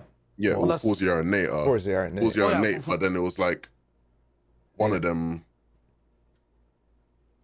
What were they supposed to do? And then the other one was season 4, where Yeah, I know, but it still kind of affects, like, if we're just if we have to take the story and result of that's, and these guys are just missing. They're not even missing one. Like, they're just performing underhandedly in one. Doesn't warrant them from being knocked from what I would say would be the top 3, top 4, all the way down out of 10. Like, because these guys are fucking insane, no? Like, we were on the podcast on hype mode. Okay. 2 points here. Number 1, Okay. we're talking about grand finals performance. Okay, grand finals performance. It was bad, yes, but and we're like, that's an isolated case, but it wasn't. This was a shocking season for them overall. DreamHack extras, yada yada yada. Preseason was great. When it came to actual season time, where were they?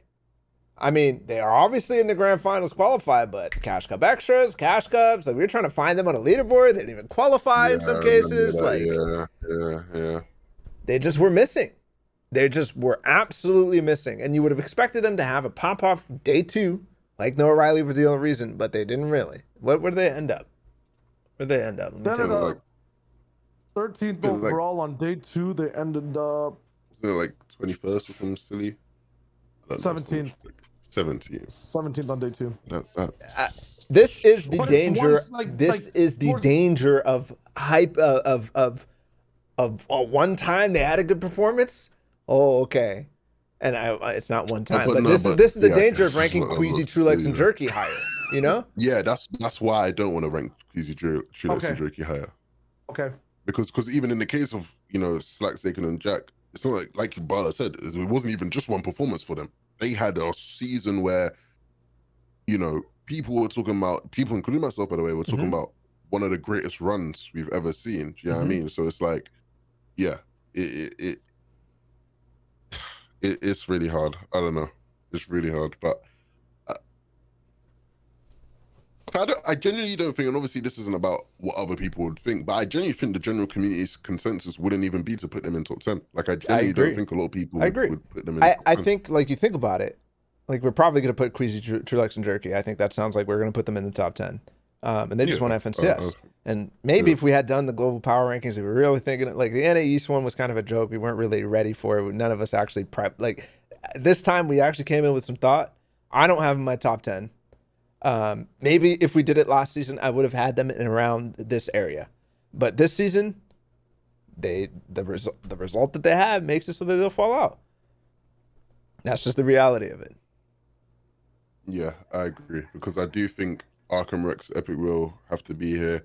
I think Savage has to be here, Queez has to be here, and I'm actually going to be making a case for the OCE boys to be here as well. So I think they just fall out by nature of such a poor performance, which is a shame, because I do still think that they are really good and that they can be really good, but we got to, like, to some degree of a power rankings.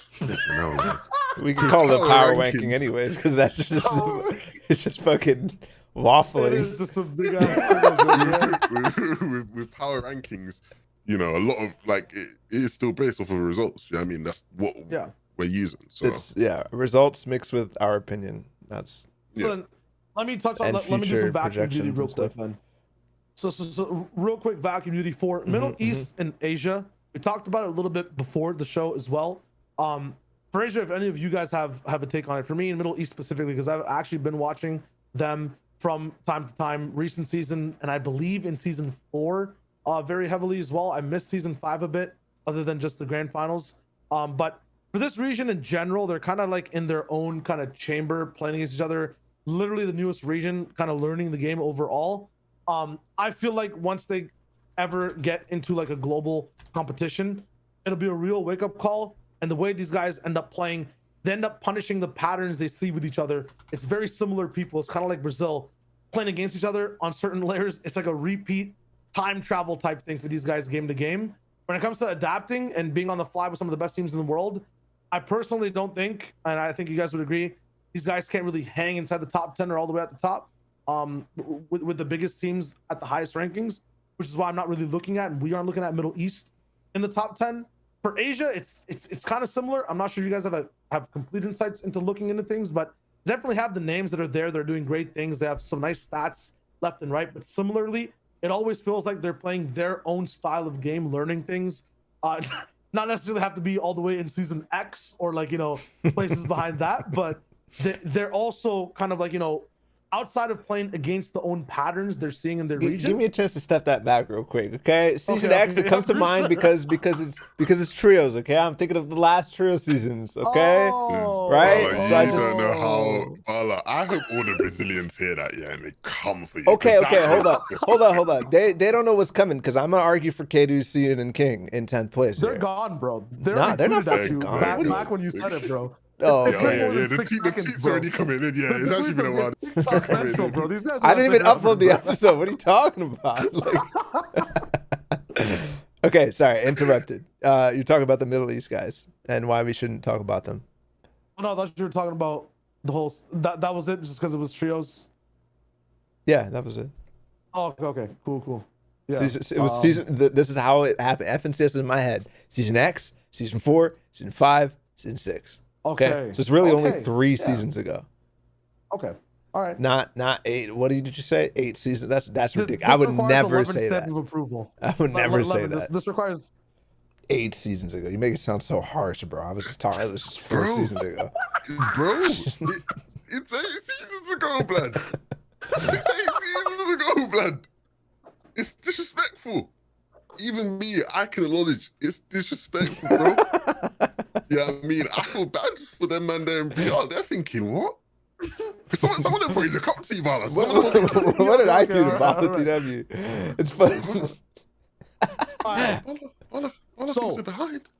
For Middle East, for Asia, not in the conversation for top 10 currently, just because of how they react to each other's trios in their respective regions. Not seeing that complete Arkham Rex Epic Whale Scented Edgy Commandment type of they're ahead of certain metas. There are trios that are ahead of other trios. I don't think any of them are ahead of each other in meta talk and the way they're playing. There's just really good trios, middle of the pack, and bad ones, common patterns. Okay, now that that's out of the way and the questions for those 2 regions are away, are there any other trios we're talking about being inside top 10? Any of the secondary ones in NA West? The strongest of which I would say would be Falconery, Chris, Favs, Kenshi, Snacky. I feel like these guys are very good at filling the void when Arkham Rex and Epic Whale die off spawn or aren't in the game able to play inside the end game, and that's where they kind of accrue points when that team's not in control. But in general, when things are going fine, I feel they're not rounded out enough, and they don't have the complete package ready to go already. For Favs, Kenshi, Snacky, it's kind of the consistency. I feel like they lack overall very good offensive team when it comes to defense. And you know, some of their calls, they're very all in-ish. They're not like a bit based in reality sometimes, and that's good. It gets them ahead in certain circumstances, gets them behind in a lot more in other times.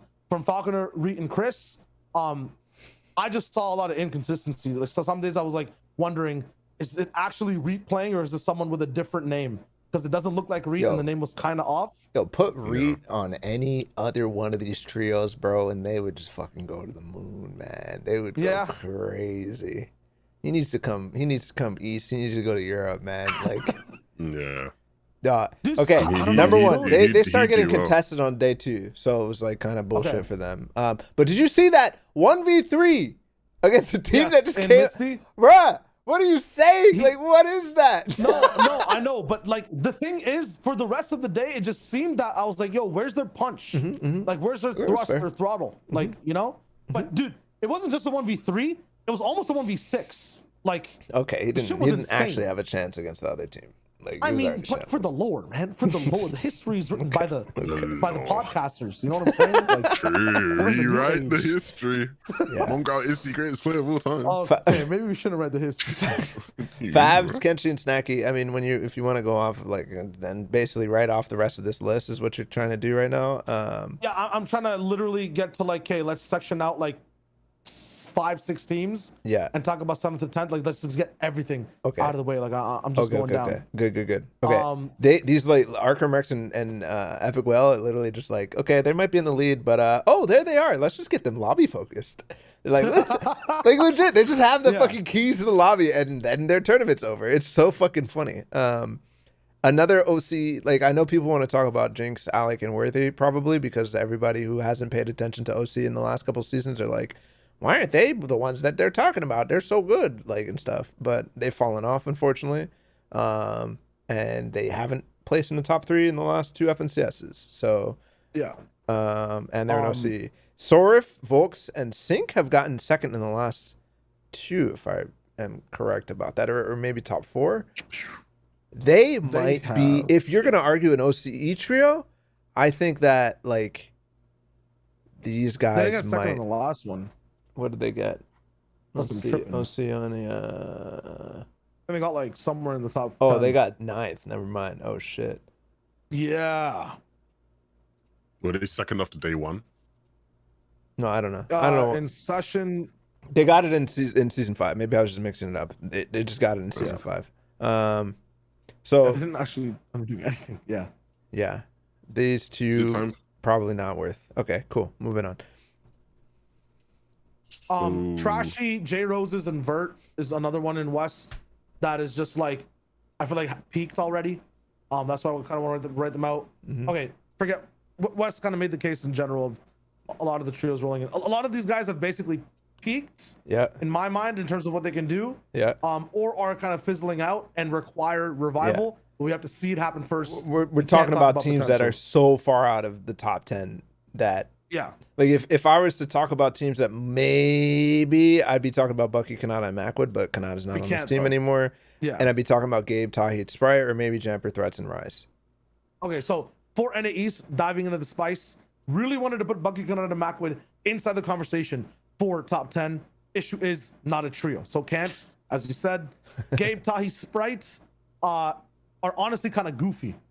That's why I don't have them. They're fucking goofy, so they're not in the top 10. That's not disrespect for you, though. You can't. Let me explain the goofy, bro. Let me explain the goofy. You had like some of the best displays of like of a game, like all the way up until the grand finals, and then you finally get your spot uncontested, but it amounts in like not a top 5 finish, unless I'm mistaken. Yeah, I definitely think there was, and especially because they won the first game, it did feel like, oh wow, they are going to complete the story. Because everything up to that was the perfect story. And when they win the first game, you think to yourself, wow, they are actually going to do this. Then it's just... One day, boys. One day, we'll have the fucking epic story. of One day context. we'll I'm get waiting it. for them to One like day. stop being so goofy. Cause like, what the fuck? I just feel like they had a lot I know of fun. Sprite watches and the they- shit out of this podcast too, so he's gonna fucking. He You can't just go knows around calling too. people goofy, bruv. He understands what I'm saying when I say goofy. I know Okay, if you're Mr. reading this as a 11 2K, transcript. trying to fucking come on our throats for fucking being disrespectful, bro. Come on, Yeah, dude, what is you're it the guy. today, bro? This guy, listen up. Levin's the This guy is a who Man fucking United comes. place, bro. And then look at him now. Gotta be official. Next episode has a tie on. No more disrespect. Okay. You know what I'm saying? Guys, should I tell you guys a story about Shywage? Yeah, this Shywage guy, I'm trying to help him as a friend to stop him from getting in trouble. This guy joins a call with me one day and he just goes, "Yo, what's up, you nonce?" I don't think you understand it. No, because I don't think, yeah, I'm your friend. I'm trying to help you. You can't just go around calling people nonsense, I bro. didn't Do you know know what I mean? what the word meant. And I'm just letting you know, some people might take That's goofy as very offensive, Goofy. bro. The only other thing that goofy could mean is a Disney character, bro. No, bro. No, bro. I'm telling you though, in some places in the world, goofy, like calling someone a goofy, that's mad disrespect, bro. That's mad disrespect. Like, Okay. no, This bro. All I'm comes gonna from the say is guy it looks when like I we're having first a lot of fun. fucking I'm batteries. exhausted. How about you I'm get your tired. money up before you get your funny up, all right? How about you do that first? Get Guys, some he's roasting batteries, me. my Guys, man. look at, he's making fun of me because I'm. Guys, can you believe this? This is outrageous. Oh. Levin's the guy who I knew who Levin was all of a sudden. It just happened in my mind. He has this Levin podcast and stuff, and I'm like, who the fuck is this guy? I follow his Twitter, and a couple weeks later, he's like, bruh, everybody's so soft in this community. I want to be able to just like to just roast people. Like I just want to be able to call pros who are shits. I just want to be able to call them shits. Like why can't we do that? That's how my first like impressions of Levin were. I was like, oh fuck yeah, I like this guy. Guys, you know what happened?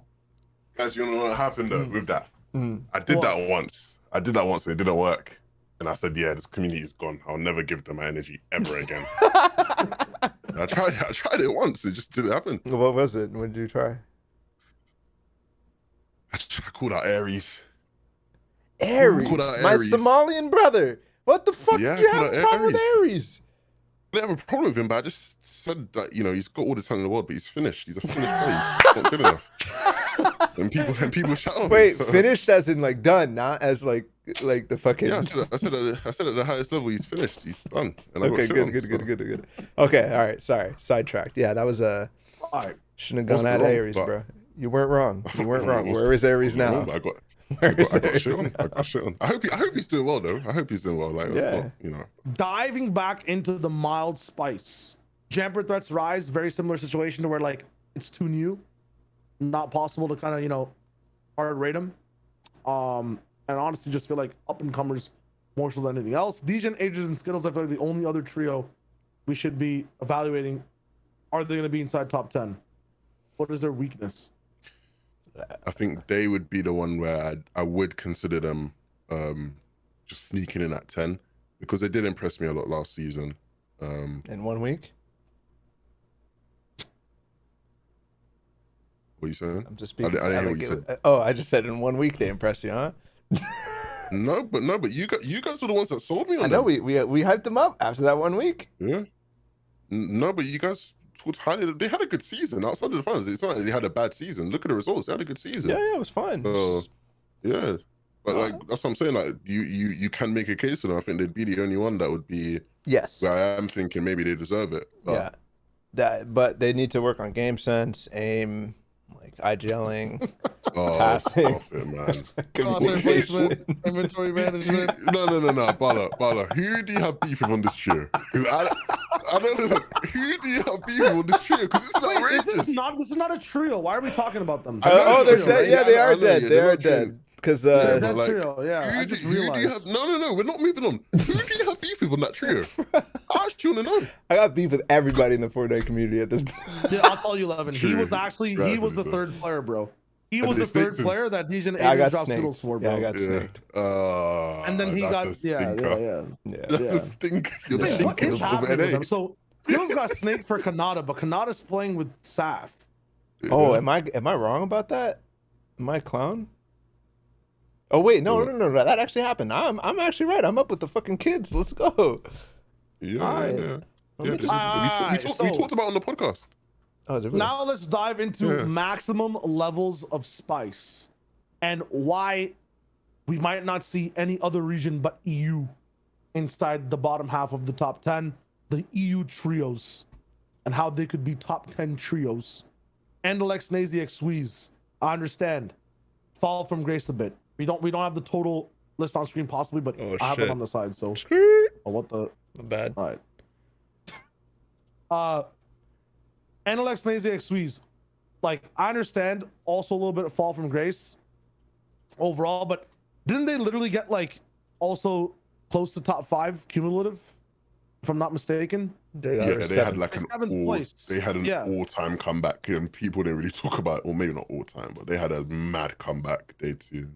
They have to still be in top Were they 10 contested contention. the There's no entire way. time? Or No, what? they're not. They're not in top 10 contention because I think they were having a bit of a funny business or spawn. The problem is they're not in top 10 contention because they like Tayson's trio. They were a team that massively disappointed during the season and during qualifiers, and they never had the bounce back of Tayson, where they never like Tayson. The performance out of Tayson in that in finals and even in heats was completely opposite of all the disappointment we had seen during the season.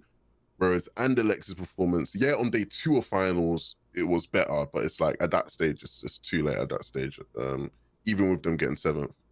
I don't think they're dusted or anything. Like, I don't think they're completely dusted, but So you're saying like top 15? in a Not lobby with top all the 10. best, well, yeah, in a lobby with all the best players, I'm not putting money on them to get top 10. In this lobby with all of the best players, I'm not putting money on them to get top 10. So they could do the same thing and averagely just stay somewhere in 7th, 10th place. Well, they can. The reality Like, is, they can. all right, here's the reality, okay? And I'm going to get ahead of my fucking argument, but the reality is neither of the OC guys or we should really just be giving it to an EU team here. Like, I want to give it to the OC team. Okay. no. And I want to give it to the OC team because I'll let you their speak early your game piece, and but mid-game you're a stuff. madman. This is No, just ridiculous. and I'll tell you why. Their early game and mid-game stuff is some of the best I've ever seen from anyone on this list. In OCE though. Yeah, I haven't even seen it. My bad, I haven't seen it, but it's in OCE. So yeah. how is it? Go ahead. What the fuck did they do? The way they rotate, the way they read zones, the positioning is so much better. Genuinely, go and watch this shit because it is impressive. You can learn a lot from it. It's so much better than a lot of EU teams. And I actually think people could learn from it, but I just think people. The only reason I'm anything aware of it is thanks to Coach Timmy, and I wouldn't be aware of it if it wasn't for him. But it's like the shit they do, specifically in like sort of mid-game, early game, to me is really impressive. I can't Would they speak allow on the to end be game doing ability. would they be allowed to do it in EU? Or like in the because a lobby lot with of the it, best players in the world? yeah, because a lot of it is like they are just reading the zones a lot better than. And to be fair, you have to remember, right, in that kind of lobby, the way people sort of move around the map is obviously different because they have an understanding of OC and how OC players react to certain zones and whatnot. But it is just so advanced, and you can see patterns and things in a way where I just think they would do well on any region. That's why I really am looking forward to them on NA, because I actually do think they'll do really good on NA. So I'm hoping they don't let me down. I want to dive slightly deeper on it. You seem invested in it, and this might be a hard question, right? If you can't answer it, it's fine. Can you give me a crash course on like one cool thing they do? I'm just curious on like reading zones. Like if you want to get in depth on it. I'm talking about like the understanding, like their timing when it comes to taking certain positions, understanding traffic, understanding when to move, when not to move. Like it's a very sort of general thing that I'm saying. And like that's why I urge you, like generally, you just have to watch it to get it. But it is really impressive to me. Their strength in that is better than the way NLX and AZX3s do it. Better than the way a lot of of the in this circumstance mid-ground EU teams would do it. Like the way that Fast Roki approaches the game, Floki, Clement, Deciptos approach the game. better than I that could, in general. you could, if anything, well, that's what I'm saying. If anything, you could argue that Floki Clement, there's trios in EU, right? Floki Clement and the Simpsons are a trio that I'd argue can do it at their level as well. But I'm just saying they do it at such a high level. Yeah. Plus, it's like they are the team in their region. Like it's like if there was an international line where we're getting all the best teams, it's like they'd be the team where from OC it's like, oh, this is the best OC team. Like, what can they do? And like that holds a lot of weight to me. Okay. Especially since OC has shown that it can compete when it's an NA or when it's wherever it is, you know what I mean? So that holds a lot of weight to me. This is a hard ask. So this is the final filter for it, right? Because I want to also do this, but I want to do it right. And it is OC, so it has to go a little bit more filtered. With that in mind, is everything else up to par for them to be top 10? No. So they have the position, they have this godlike rotational strategy that I will agree with you for this, right? For the sake of the conversation, and you're putting the case well, so I trust as well. I will actually hard believe it. Is godlike god tier better than most trios? Is everything else up to par to keep them in top 10? If they get into a fight, if they're starting to now play endgame, they need to take control, they need to get endgame placement or something. Is it enough to have that and their skill to be in top 10? No. This is where they lose the argument because individually, Anderlecht, Snazy, and Excuse are all better players than them, and I wouldn't question that at all. Okay. Yeah, Arguably that's what I saw. I watched players. this team. I watched quite a bit of them, and I'm genuinely I feel like they are lost in certain situations in endgame or during fights even. I feel like they as a are whole. OC is that's how I feel about OC as a whole. Once they get to endgame, I'm just like, what the hell is going on? Like they're making poor decisions. They're not calming. They're not going for anything. They're literally not going for anything unless they absolutely need to. They just were not. I was watching a lot of Looter, and I don't know if they're gonna have the same type of impact that Jalen, Parpy, and Volks did when they came to NA. Well, the thing is about those guys, is I think those guys individually are better players, and so like even on like a pop-off perspective, like those guys can probably hold their own a lot better with some of the talent on this list. I just think the reason I'm just giving them props is because I just do think that they have that ability to be like in this setting, they'd be a team that's always in endgame. Like I could see that. I could definitely see that where they're always in endgame. No, I'd say they probably weren't because there's nobody disrupting that flow. Okay, so if we're not gonna put, well, obviously we're not putting Saf, Stretch, and Avery on there because they're not a trio anymore. But if we're not gonna like even consider the fact of them, it's for similar reasons. They are doing everything that Levin you're saying they do well, right? But they actually do it in NA. They actually do it when there are slight interruptions, not as much as EU, for example. But in EU, that shit will that they will get torn apart because they're gonna get fucking WK'd by Anderlecht, Snazy, and Squeeze because they have a different style. You know, yes, they're gonna go for these good positions and whatnot. But what happens when Zayt or when Saf and Stretch are already there? When Reverse 2K Day and Mirror are already there. But for me, for one, when you're talking about the Saf's trio, we'd put them on this list if it wasn't for them splitting up. No, we had them tied in 7th or whatever, but it's just like a matter of they're not a trio anymore, which makes it a lot harder. So like even then it's like, okay. I get what you're going with that, but basically I'm saying like they get mad points for something that other teams are doing well in this global power ranking already, but then they fall off way harder than my point is that they're doing that. But they're doing that stuff better than a lot of the other teams to me.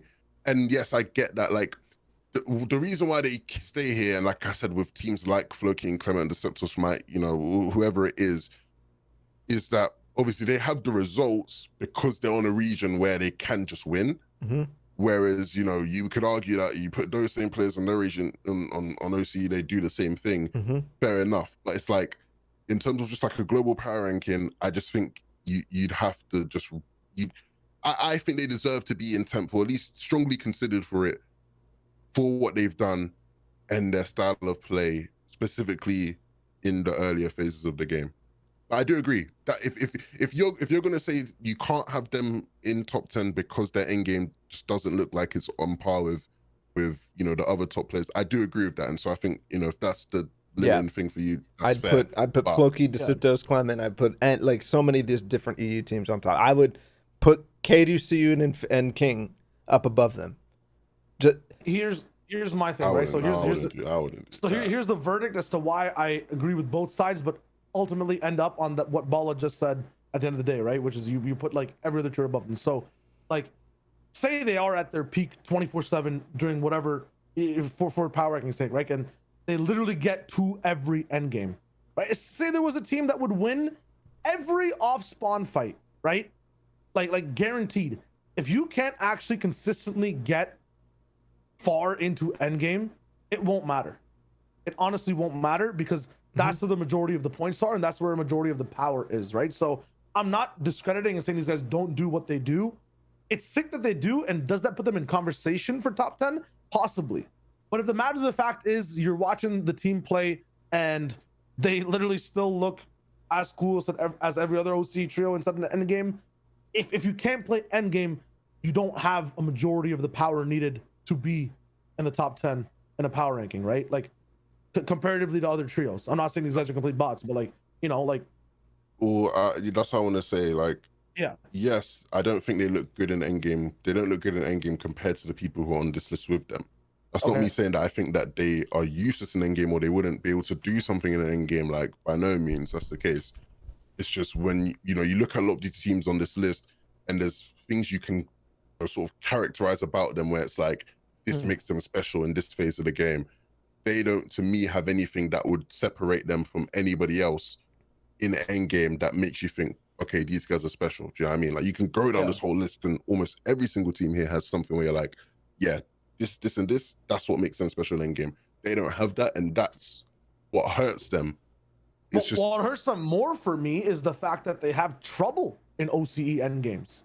They even look lost for 1 second in OCE end games because CN King and Kaju don't. Arkham Rex and Epic Will don't look lost in their region, but if they're playing OCE and there's even just, a few games consistently that they're actually making errors, unless Bala was just generalizing it, and from what I've seen, I would argue Barlow's generalizing. I'd argue Barlow's generalizing. So you're saying that Looter, Speedy, and Muzz have about because they're mad consistent on, like, because it's not like they might like they are mad consistent OCE. Yeah, like, I'm looking at the game, I'm like, then, they just end fourth. What? How the fuck did they end fourth? Like that, I genuinely have questions about every single time. It's not a matter of whether they're doing it or not. It's just what I'm seeing. I just am like, what the fuck? Every time they're just like, somebody gets knocked. They don't have enough time to res. They're like, yeah, we should try for it. We should not. Like, we have to dive. One person dives. Nobody else dives with him. Like, I'm seeing mistakes like that, like confusion mistakes.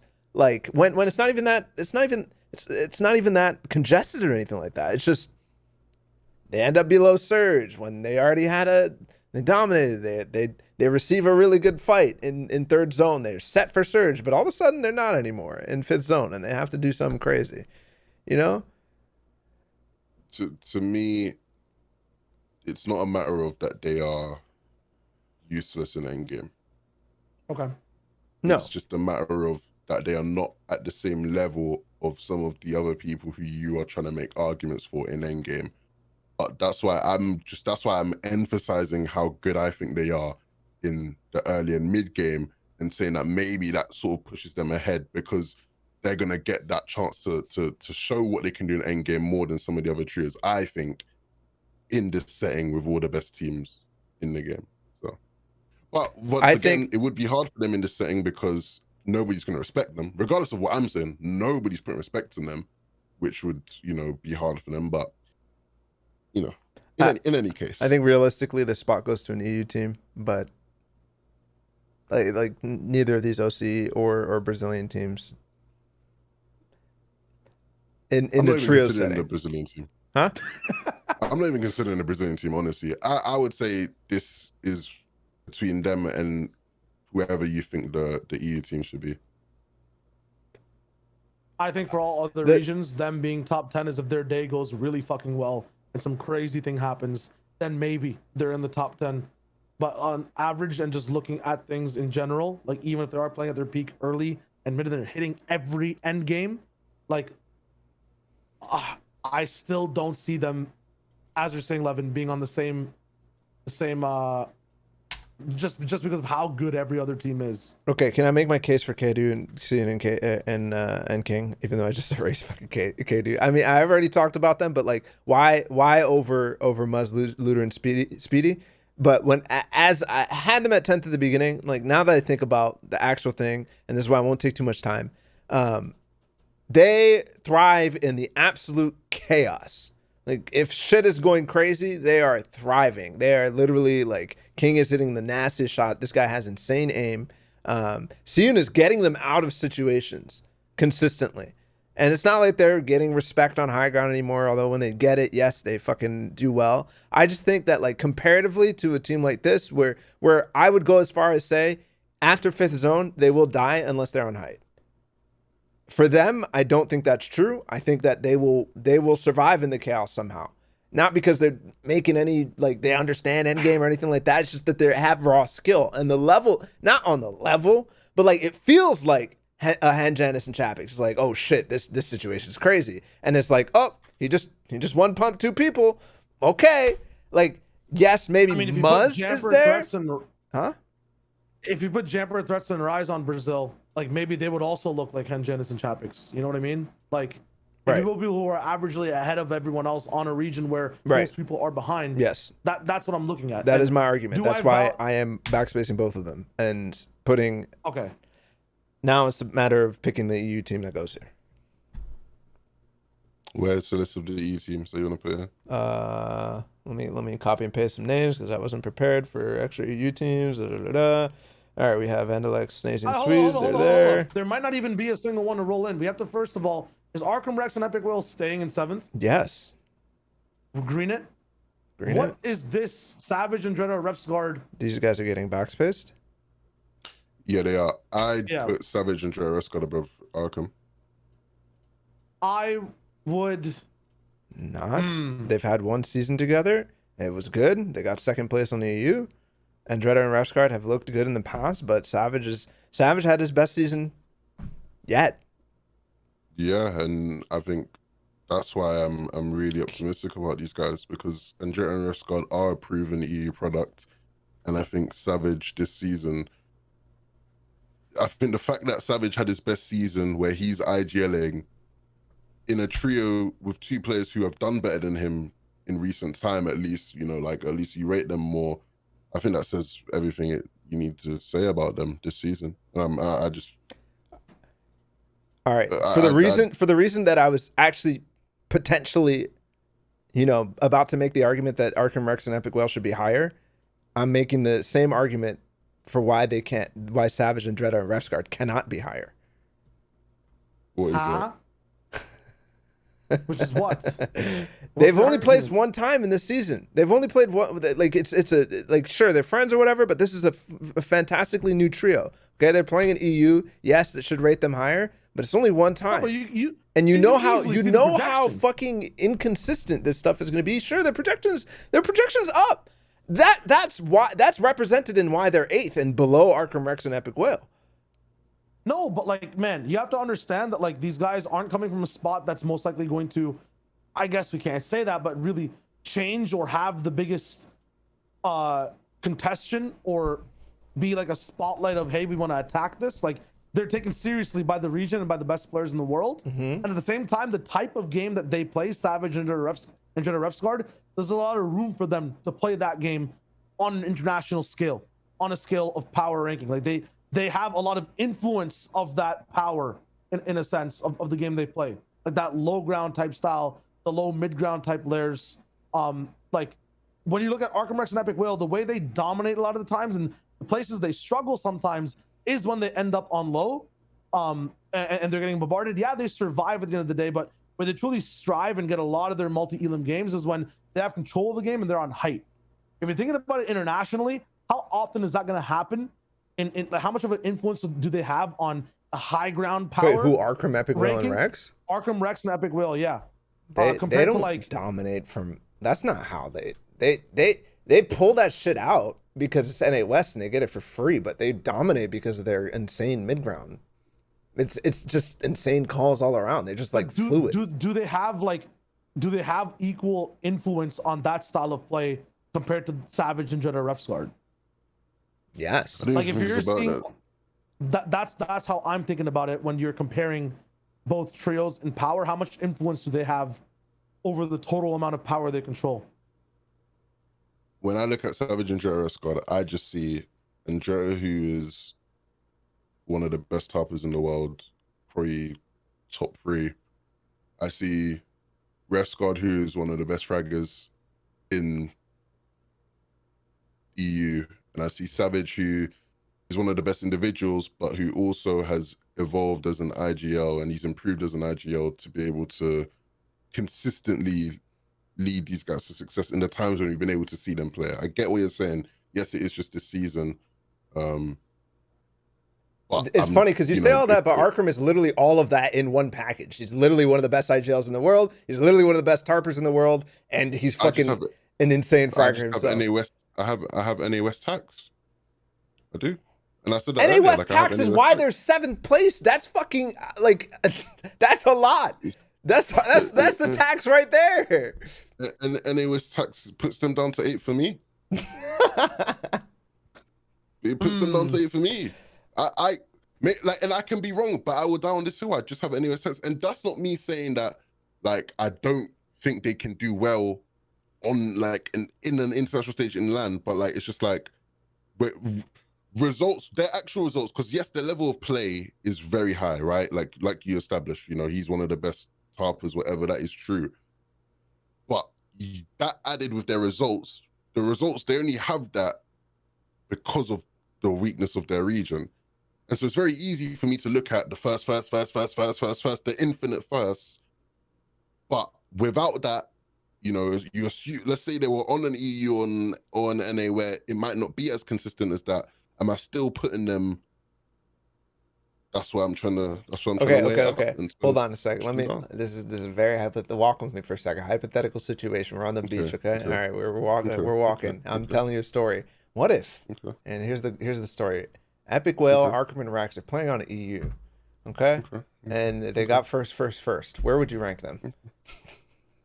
They're on EU and they got first. They'd be number 1, right? They'd be the best trio on the Get rid of the whole list. Yeah, get rid of the whole list. Yeah. Okay, and where I was going with this is, so you tax them 6 spots because of NA West. Because of NA West. What specifically in NA West is fucking causing you to be like, these guys are fucking ass? It's not that they're ass. It's that who is it that they're playing against that is so That's what I'm good saying. that them winning everything has been such a challenge. And I know we had that conversation of how it's not like it's just been a simple, easy ride, but even Shio made the argument of it doesn't even always look like they are trying to play into their fullest. So it's like, who is it in NA West that is stopping these guys from winning? Because you can look at Hengenis and Chapix, the people that have been stopping them from winning shit, it's like, there's some competition there. Like, do you know what I mean? It's like, even with Def 1, the FNTASIA win they had to have no O'Reilly or whoever it was crash. Do you know what I mean? So it's like, there is some hard competition, even with how high the level of play is, there is some hard competition there stopping them. Who is it in NA West that is stopping Arkham, Rex, and Epic Will? Like that, if it was any other region or EU and NA specifically, that it's like, oh wow, okay, maybe yeah, you got to put these guys higher. I don't see it. So I do tax them that hard.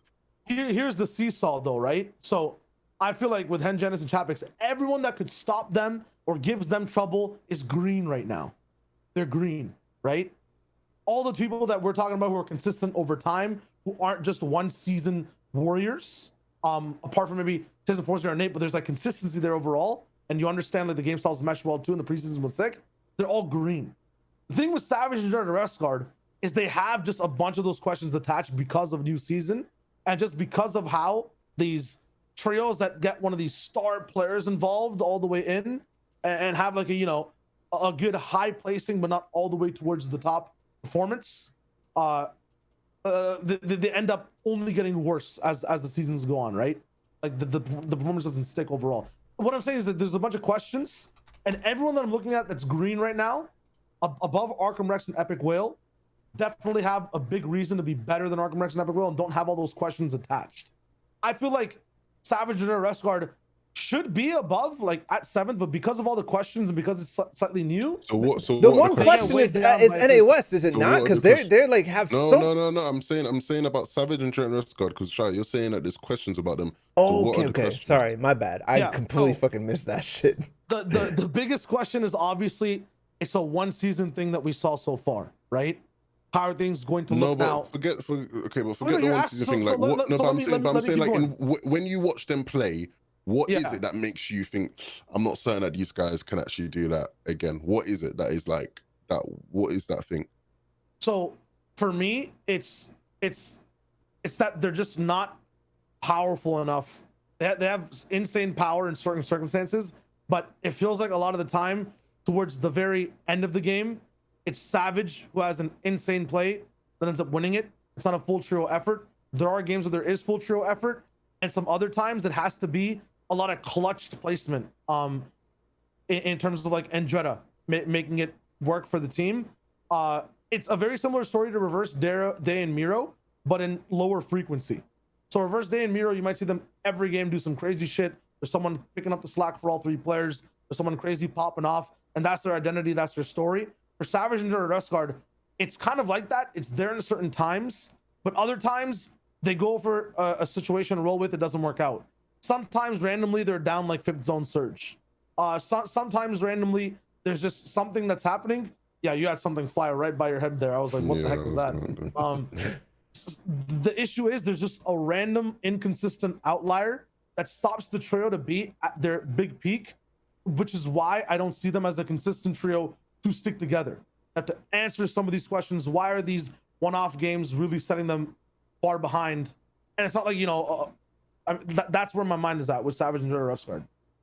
They're just not completely consistent, and it might be because they're just completely new. I'd have the same questions for Crazy Trulix and Jerky if they didn't pull as many zones as they did, because it'd be interesting to see what they do when there is adversity against them. But I've seen Savage and Resguard fail. That's my thing. I haven't seen Arkham Rex and Epic Whale fail yet. That's the thing for me. There was 1 season, which is why it's not a back-to-back for Arkham Rex and Epic Whale, where they fucked up in squads, I believe it was. They haven't really just lost in what they're doing, but I've seen Savage and Resguard lose more compared to every green trio up right now. That is my thing. So, yeah. You've seen them lose more than you've seen Taysom, Fuzzy, and Nate lose? I think that'd be the one-off outlier. I guess I misspoke on that sense, but like in terms of what they want to set out to do in a game. No, because you can make that case. You can make that case for Thomas and Flick this season as well. Nah, but I haven't seen them fail. Like You I have haven't seen them Thomas fail No, in let me competition finish. outside Like, of FNTS. I haven't seen them properly fail, and that affect their overall approach to the game and like tarnish their legacy, because there's so much of them to watch in the back to reference the success of, right? The issue with Savage and Resguard is that it's just 1 season so far. Like that's just my thing. Like I mean, I had major issues with their gameplay in week 1 of the qualifiers. Remember, we had to wait until week 2 for them to get first place, and that in week 2, I don't know. But that's like if we're looking at the finals now and like how things have all fully ended. My thing is just like we're looking at we're looking at whatever, man. It's not just like I know, but we have this small box now of like their completion and how their trio works. I've just seen them fail at certain points, succeed at certain points, not at the same frequency at all the green teams in terms of success, more in failure to Arkham Rex and Epic Whale. And I get that there is a West tax. Here's a fucking. I feel like here's a spin. Okay, if we're gonna put Savage and Dread Resguard above Arkham Rex and Epic Whale, if we're gonna boost them up, where are the fucking Queasy, Trulex, and Jerky going for their one? They fucking won this season. Where are they going for? You know what I'm saying? Like, yeah, with the arguments, they should be above Savage and Dread Resguard, right? No, not just because of their placement, but fighting for them to go up here is they're both moving up at the same time, or something's wrong here in my mind. Then I'd move both of them up. That West. I'll down this. You guys are. Sorry, you're cut out. You guys, it's a 2-on-1 majority, but like. But I don't know where the I fuck mean, Shy is arguing. This could have been over. I've been I don't. talking on both sides because Okay. I'm trying to see All where right, both then of you guys are coming from before locking it down.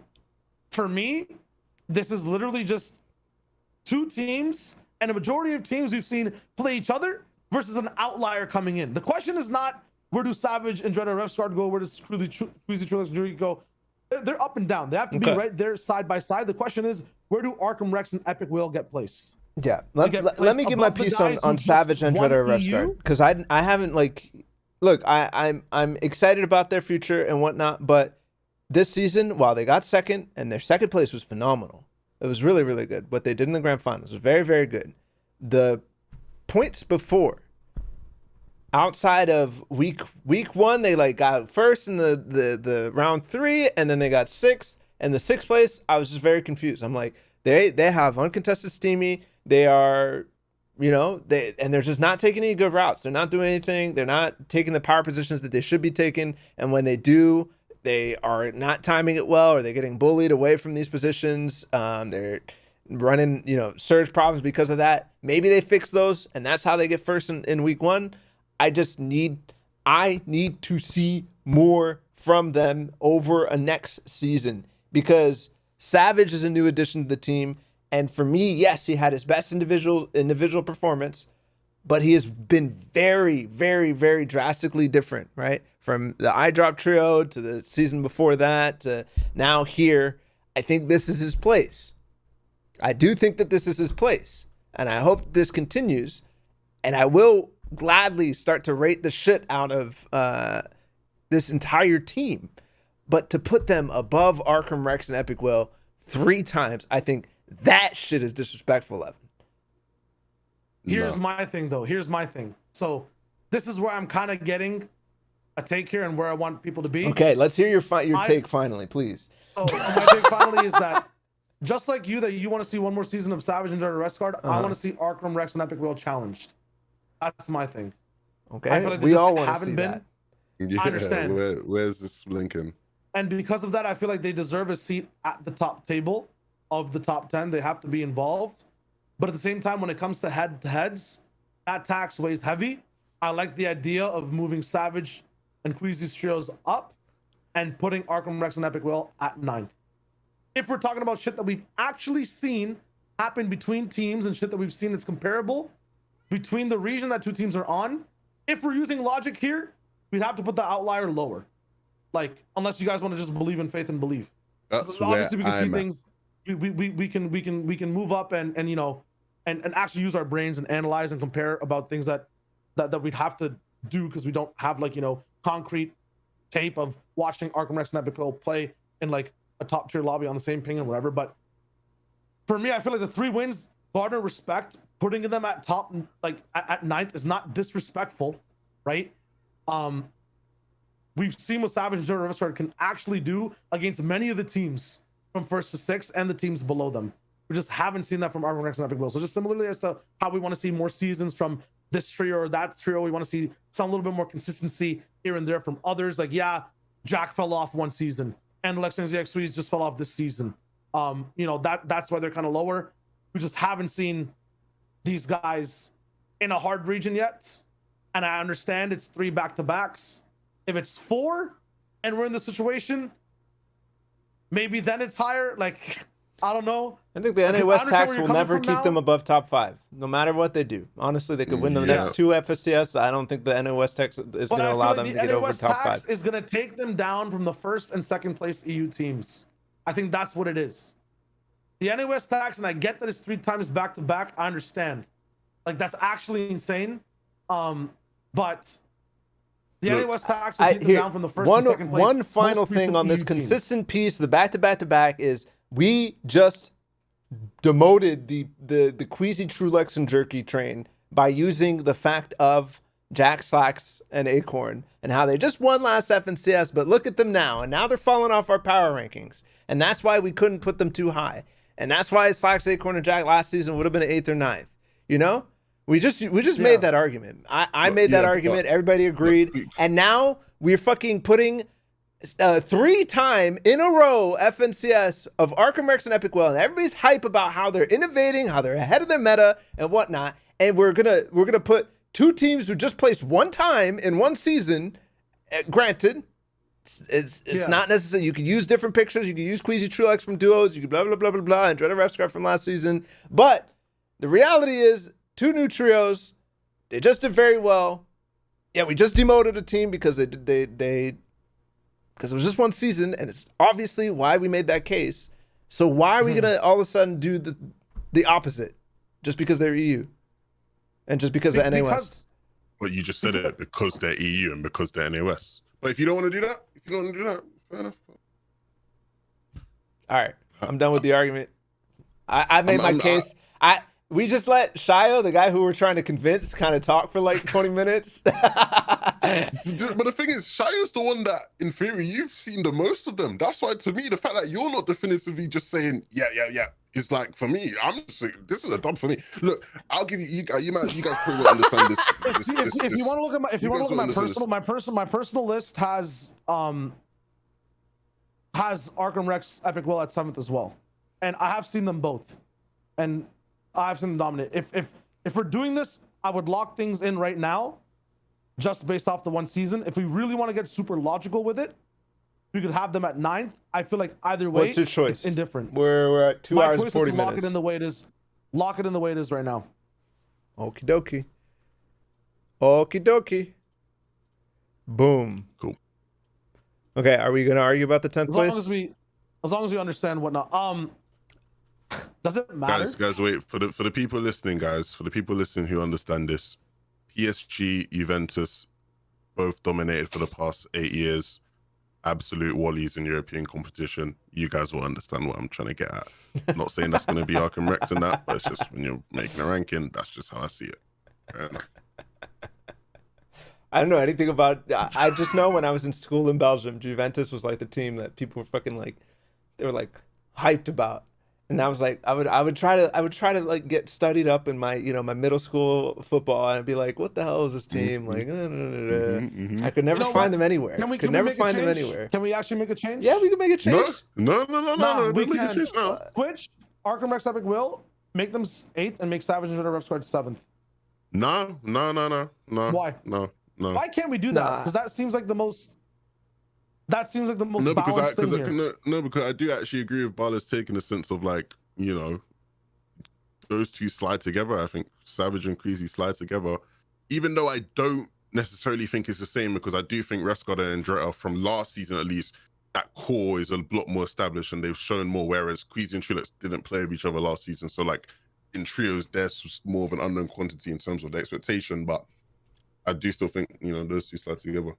But I'm not upset with this, because hey, you already said it. This is a big dub for you. The fucking NA West analyst. The NA West analyst had to argue this, so that's a dub. But the reason I'm not upset is just because from what you sort of hyped them up as pushing the meta, this is that. If that's the case, then they obviously are regardless of wherever you've been on here. It's just the specifics of where is It's causing people to mold. It's okay. Emotions flare. It's fine. We're good.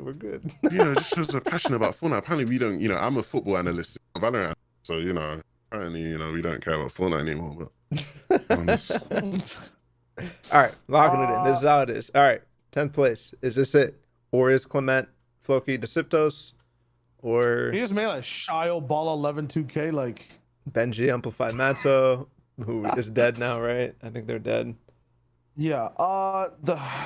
This is just gonna be the trios. Obviously, no, they're the regions. Kinzel, I drop Wakey. On EU. Kinzel, I drop Wakey, but apparently the northwest side of the map is gonna be changed. Nah, this goes to Endelix next week. The north side of the map is gonna be changed. This goes to these guys. This is what they got. 7th place here. They got 4th place last season, right? Yo, why not Fast Roki though? Fast Roki. Nah, I think. Are you trolling me? I'm not even trolling. 20th place, bro. Get out of here. He didn't even place top 10 in his region. Even though Andelex and them did really disappoint a lot throughout the season, the the fact that it's not like it's weird because nobody has doubts, I think, about them as individuals, even with the bad performances. Like nobody's there saying, "Oh, Snazy's not as good as we thought. Oh, Squeeze is not as good as we thought. Oh, Anderlecht isn't as good as we thought," and they still putting good performance in the sense of like 4th and 7th. You know, not bad. I mean, by any means. So I think they have to be the one. They were one of the most disrespected trios in EU this season. They fucking got contested every week. They had to play through heats. Like, yeah, but then again, it's like, so like when you with the contested thing, right? Hen Genesis Champions, they're contested by a good trio who's an established Craggy team. Some of the teams that were contesting them weren't. They had Vato Sky, amazing, right? and they got owned by them. And you know the most ironic thing is even if they're getting disrespected in EU, like Analect stocks are like rising across like internationally. Like people last season realizing who he was, watching the VODs, watching the tapes. Like it's so odd, man. That's my point. Like even with the bad performances that they had, which you know is a fact, they had bad performances. None of their stocks are lower. Like people don't question them as individuals at all. It's just like wasn't working. I think they genuinely had a bad. This is kind of where I was going with the off spawn thing and the disrespected thing. I think they genuinely had a bad plan this season. Their adjustments that they made this season to try to play height with Peppers, to try to play for caddy corner a lot, just wasn't that good. Yet they still managed to get 7th. I think is kind of the narrative that I would spin after we've shit on them for multiple episodes. You know, I think that's the narrative I would spin about them, and I think that they actually did very well. And the season prior did very well as well. Were they together in season 4? No, right? No, they were playing with Janice instead of Snazy. You're right. And they got 2nd. So fucking Christ. Green it up. These guys need to be here. Okay. All right. Well, we did it, boys. 10 Janice topics for the audio viewers. Second place is Reverse 2K Day in Miro. Third place is Thomas HD and Nos Flick. In 4th, Scented Edgy Commandment rolling in to round out top 5. You have the Crazy Noah Riley, Vidil and Reason. Then we get to Taste and Forzard Nate in 6th. Arkham Rex, Epic Will in 7th. Savage and Dreader Refs Guard in 8th. Music Relax Jerky in 9th. And Alex Snazy next week to wrap out the top 10. The question to answer in the comments. If you're listening on Spotify, open it up on YouTube. I'm curious. Do you think Arkham Rex and Epic Whale deserve 7th or 9th? And why? Use your brains, not just about flamingos or some weird shits. It's actually a cool topic because I'm probably going to go to sleep and think about the same thing. I have another question too. Who is the best outside of NA West, outside of any of the, the normal regions that people talk about? Who is the best out of OCE, Middle East, Brazil, any of that shit? I want to know who we would put there. Like, because we didn't get any of them in here. Farmers leagues. All right. With that being said, though, that's power rankings, and you already know that this trio stays powerful. We're gonna be going to the transition. Yeah, that's the transition. Yeah, we stay powerful. Episode 20. That's 10 times 2 in the books. So 21 should also be coming out very soon, later this week. Slightly late on this one. Apologies. Schedules are getting crazy. So you know how it goes. Only gets crazier. That'll be all about Allstars. If you're expecting stuff about that, it'll be there. And yeah, that's the episode. Wait, what happened? There was a noise. That's all. I was just on my mic? No, it was upstairs. Oh, okay. Steph was like messing with dishes. I just heard. Nice. We're all gonna go upstairs to Balla's ground floor, I would presume, and figure out what the noise was. You guys stay safe. Peace.